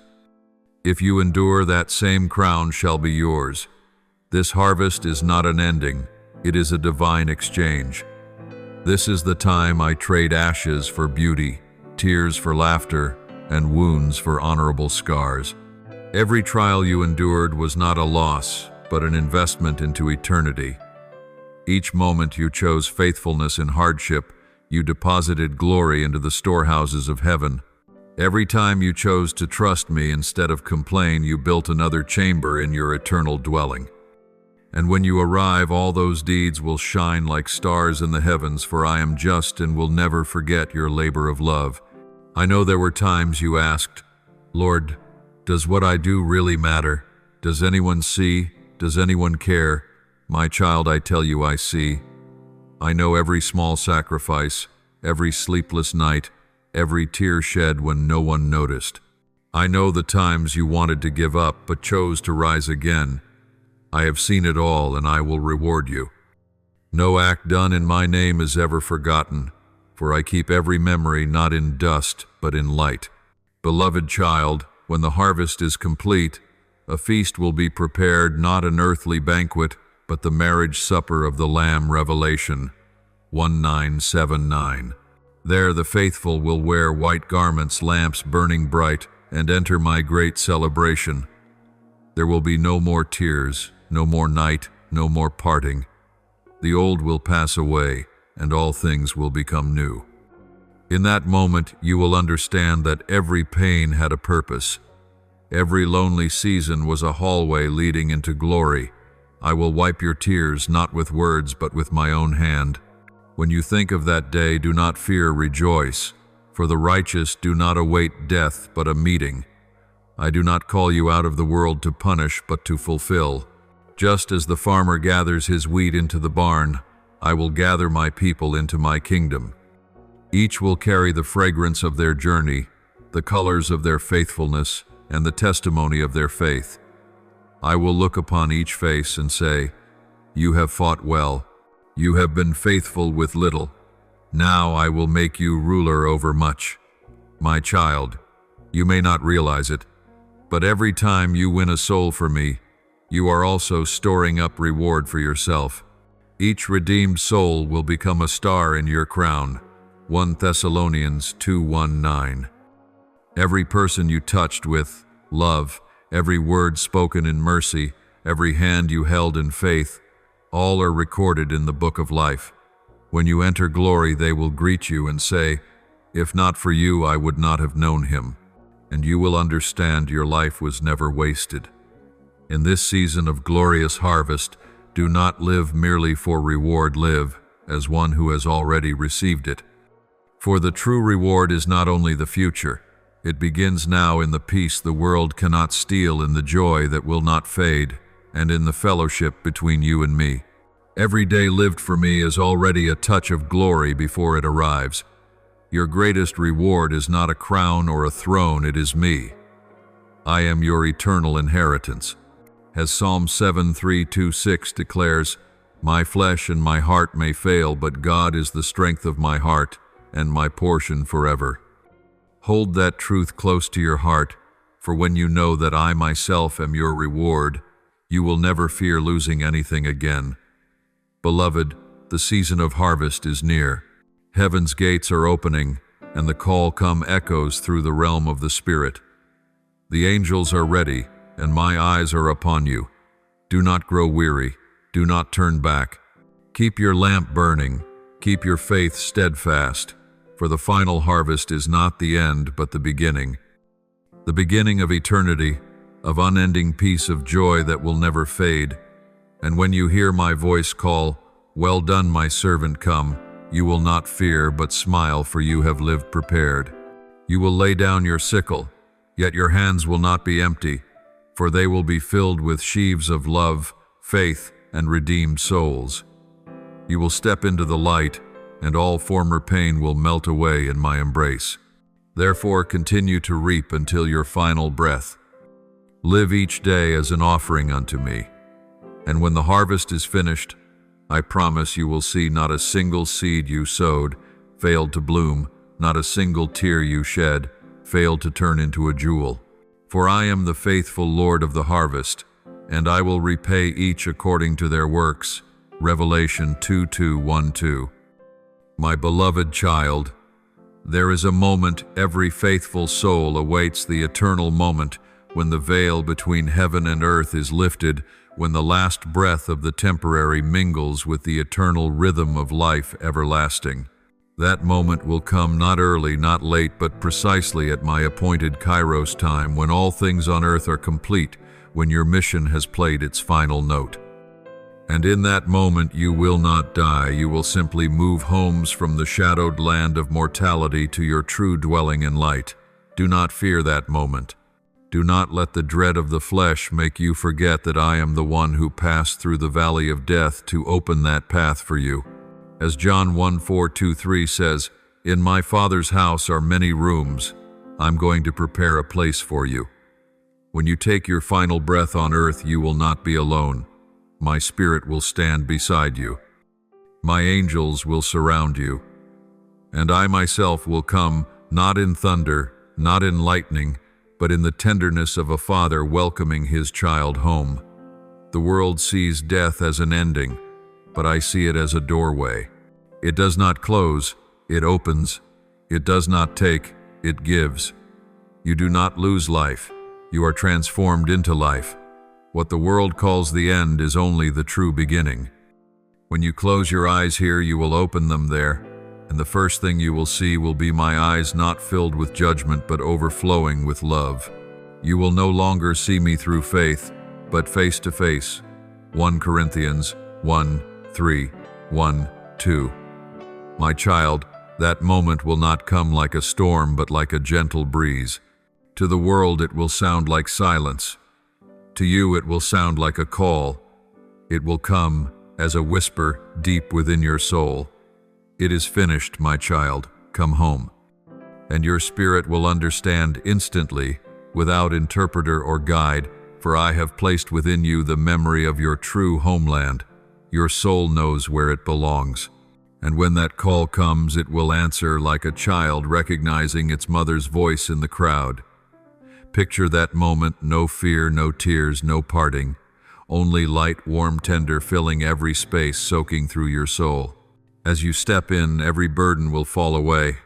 Every painful memory will dissolve like dust after rain. Every fear will melt like mist at dawn. You will hear songs no ear has heard, see colors no eye has seen, and feel love beyond all boundaries, the love that has woven every moment of your life. I know you have wondered, what will death be like? Will it hurt? Will I be ready? I say to you, when I am there, there is no pain. When I hold your hand, there is no fear.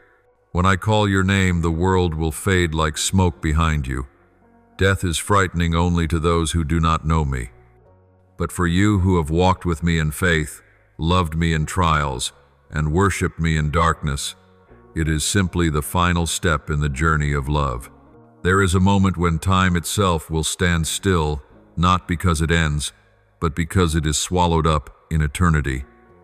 Then, every effort, every prayer, every tear will converge into my light. You will see your whole life not through a dim lens, but through my gaze, and you will understand. You will understand why I allowed the pain, why I was silent in your prayers, why I led you through paths you didn't choose. And when you understand, you will only say, Lord, you are wise, you are good. In that eternal moment, you will meet again those who went before you. The ones you thought were gone had only walked ahead a few steps. They will welcome you with smiles, with songs, with open arms.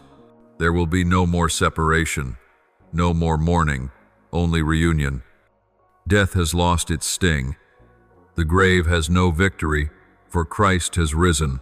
1 Corinthians 1:5-5, 4:55, and you too will rise, not in a frail body, but in a glorified one with no sickness, no weariness, no limitation.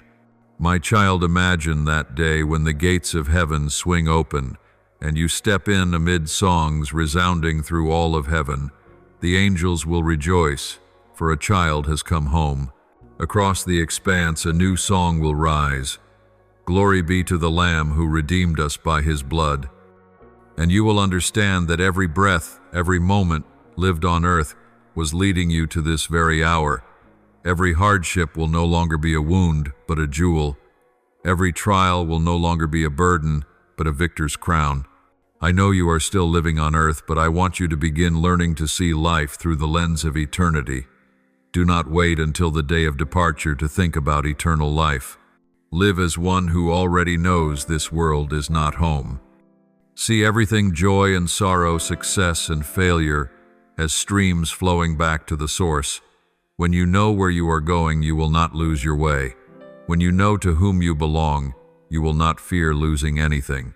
Let your heart take root in that eternal hope. Let every day you live be one step nearer to the light. Do not fear age, do not fear time, do not fear fading strength. For the more your outer nature weakens, the stronger your inner being becomes. The closer you draw to the sunset of this world, the nearer you are to the dawn of heaven. As 2 Corinthians 4:1-6-18 says, though outwardly we are wasting away, yet inwardly we are being renewed day by day. You are not walking toward the end, you are walking toward the beginning. My child, that eternal moment is waiting not as a cruel fate, but as a promise fulfilled. I did not create you to leave you in the dust. I created you to love you, to let you know me, and to dwell with me forever. And when your time is complete, I will not ask how much you built, what you owned, or how many people you reached. I will only ask, did you love me? For that answer will be the key that opens the gates of eternity. And when you cross that threshold, you will bring no luggage, only love, the love you offered to me and to others.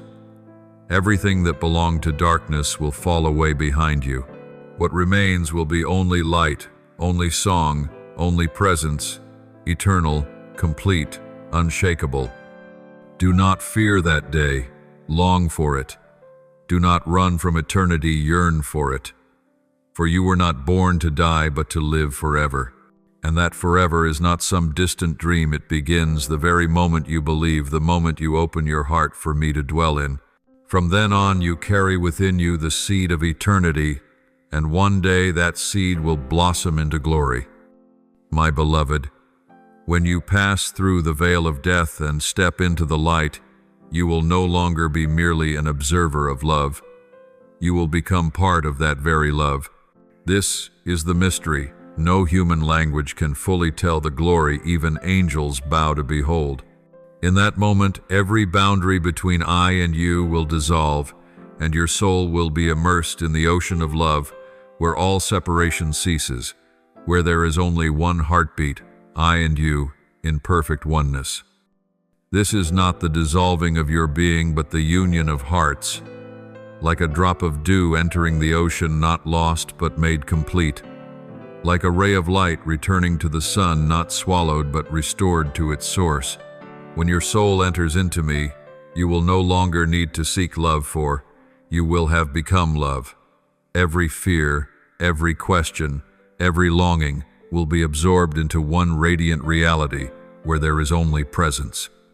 No more time, no more past or future, only the eternal now, where you and I behold one another, understand one another, and love one another in wordless fullness. You have prayed many times, Lord, let me be near you. But in eternity, that prayer will no longer be needed, because you will not merely be near me, you will be in me. I will cover you, as light covers the dawn, as breath fills the lungs. You will sense me not only with your soul, but with your very being. There will be no distance between us, no more fear of abandonment, no more ache of absence, only a stillness flooded with glory, where you and I breathe the same breath, sing the same song, and love with the same love. John 1:17-123 says, that all of them may be one, Father, just as you are in me and I am in you. May they also be in us. My child, the prayer of Christ is fulfilled in this very moment, the moment you come home. You are no longer merely my creature, but a co-sharer of my glory. There is no longer a gap between heaven and you. When I said, let there be light, you will understand that that light was also you. A ray born from my heart, reflecting my glory forever. In that holy union, you will not lose yourself. Rather, your true self will be cleansed and restored to the original form I intended before sin stained it. Everything that was once darkness in you will melt like ice in the sunday.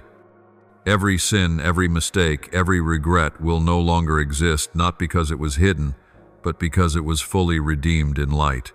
You will look back on your life like one viewing a tapestry from the front, no longer seeing the knots of suffering, but only the perfect picture I wove from every moment you lived. My child, in that place no sin is remembered, no tear is shed, no distance remains. For I myself will be your dwelling, your breath, your song, your inexhaustible joy. Love in me is not a feeling, it is reality, like light to the sun, like water to the sea. When you are immersed in me, you will no longer hunger, for you have returned to the source of every desire. This is what every prophet saw from afar, what every righteous one in Scripture longed for. Abraham saw the city I built and rejoiced. Moses saw my glory from behind. Isaiah saw my throne high and exalted. David sang, one thing I ask, that I may dwell in the house of the Lord all the days of my life. Psalm 2:7-4. And now you, the one I love, will live what they only dreamed of. When you are with me, There is no weariness. There is no day or night, only my radiant presence filling all. You will no longer ask, Lord, where are you? For wherever you are, there I am. You will not need light, for I myself will be your light. You will not need to worship with words, for your very existence will be worship. Every movement, every thought, every breath within you will resound, holy, holy, holy, like waves of the sea rising around my throne. In that place, love will no longer be a one-way river from me to you, but a two-way river. You will love me as I love you. No more distance, no more sense of being lesser. I will look at you and see my own image reflected. You will look at me and recognize what your heart was searching for in every prayer, every tear, every hope. Then you will know that you were never abandoned, never lost, never alone. I was always there, simply waiting for you to be pure enough to behold. This union is not a prize reserved for flawless saints, but a promise for all who love me. Every time you love unconditionally, you take a step closer to this oneness. Every time you forgive, you melt into me. Every time you choose truth at a cost, you touch my very nature. And when you live like that, you do not have to wait for heaven to step into eternity. Eternity has already begun in you. My beloved child, when I behold you in that realm, I do not see sin or weakness. I see the original light I breathed into your soul from the foundation of the world. I see you as a spark within the great ocean, not swallowed by darkness, but mingled with glory. I see you as the rhythm of my own heartbeat, as the breath within my chest. You will no longer strive to draw near to me, for you will be in the very center of my heart, where there is no far and no near, only being. When you are in me, every question will fade away, for love is the answer to all things. There will be no more why, only because of you. No more when, only forever. No more who am I, only I am in you. Everything you ever sought, meaning peace, joy, righteousness, purpose, will converge into one single reality. I am enough. That is heaven, not a place, but a state of perfect union. There is no division there between sacred and ordinary, between heaven and earth, between me and you. All is woven together in light, like the symphony of eternity, where every soul is a note, and the song is one. Love never fails. 1 Corinthians 1:3-8. Let this vision be engraved upon your heart while you still walk the earth. Whenever you feel weary, remember you are on your way home. Whenever you feel lonely, remember you have never left me. Whenever you see the darkness, remember the light is still calling your name. For in the end, what remains is not achievements or words, but love. And in that love you will live, and you will be forever. My precious one, when all is fulfilled, I will speak to you one last time, not as a warning nor as a calling, but as a blessing. For you have heard my voice among the noise, obeyed my word amidst the world's distractions, and kept your faith through trials. Now I say to you, everything I promised is accomplished. Eternity unfolds before you like a dawn that will never fade. The gates of pearl stand wide, and light streams like a crystal river flowing from the throne of God and of the Lamb. Revelation 2:1. On each side of the river stands the tree of life. Its leaves bring healing to the nations, and its fruit never fails. There is no night there, no need for the sun, for I am the light. And I say to you, come, my child, enter in. With each step you take, every earthly memory will dissolve like morning mist. No more crying, no more heaviness of the flesh, no more distance between you and me. Only one sound will remain, the sound of pure joy, like multitudes of saints singing around the throne. Holy, holy, holy is the Lord God Almighty, who was and is to come. And within that song you will recognize the deepest truth, that none of your suffering was wasted. Every tear, every wound, every loss has become part of the radiant tapestry I am weaving across the heavens. you will understand that my silence on earth was not absence but preparation.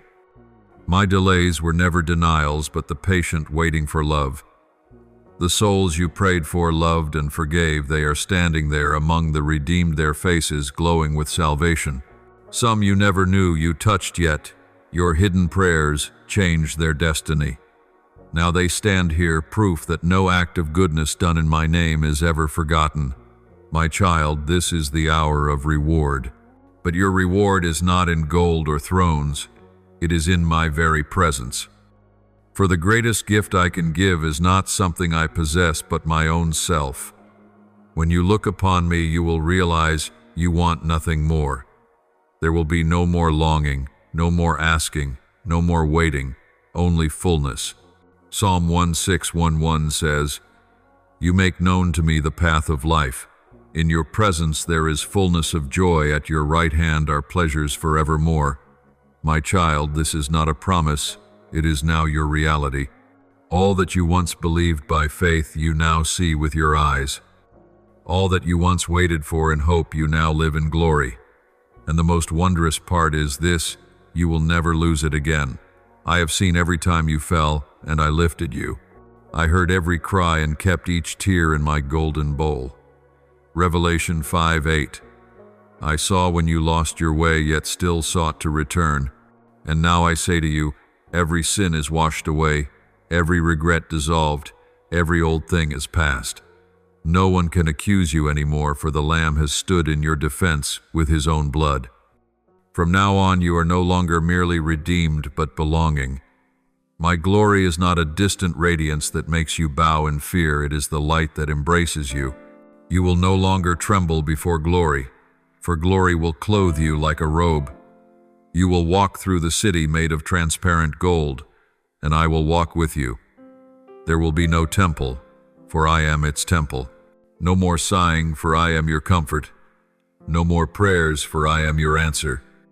I know you have often asked, Lord, why did you choose me? And today I answer you, because I love you. There is no other reason, no merit, no worthiness, only love. Love created you, sustained you, redeemed you, and now perfects you. You are living proof that love triumphs over sin, over time, and even over death.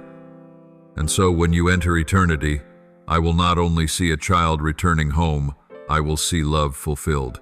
From now on, you will no longer seek me, for you have found me. You will no longer believe through shadows, for you will see clearly. You will no longer strive to hold your faith, for faith will have become sight, knowledge, and being. And in this endless light, you will realize that you were never truly away from me. Every journey was simply the long road home. Look around there, stretch the new fields of eternity. The harvest of the earth is finished, but the harvest of heaven has just begun. For I am still creating, still expanding the universe of love. You will share in that work not as a servant, but as one who reigns with me. Revelation 2:5. You will sing the new song, create with me, love with me, and never again step outside the light. And this is my final word to you. My child, you have finished well. You have kept the faith run. The race endured the darkness, and now you stand in the dawn that never fades. There is no more fear, no more trial, only the fullness of life in me. From now on, you will no longer count days, for days are no more. You will no longer measure time, for time has merged into eternity. You will no longer dream of something beyond, for every dream has become being. Enter into the joy of your Lord. Rest in my arms, not in the temporary, but in the eternal. Let your soul dissolve into the unending song, the song of light, of life, of love that never fades. For I, your God, have been and will always be all in all. Revelation 2:1-6 declares, "It is done. I am the Alpha and the Omega, the beginning and the end. To the thirsty, I will give water without cost from the spring of the water of life. And I, the Lord your God, say to you today, you are mine, and I am yours forever without end." Thank you for listening to this message today. Remember to subscribe and turn on notifications so we can continue receiving the living word together, building unshakable faith and walking in the boundless love of God. Amen.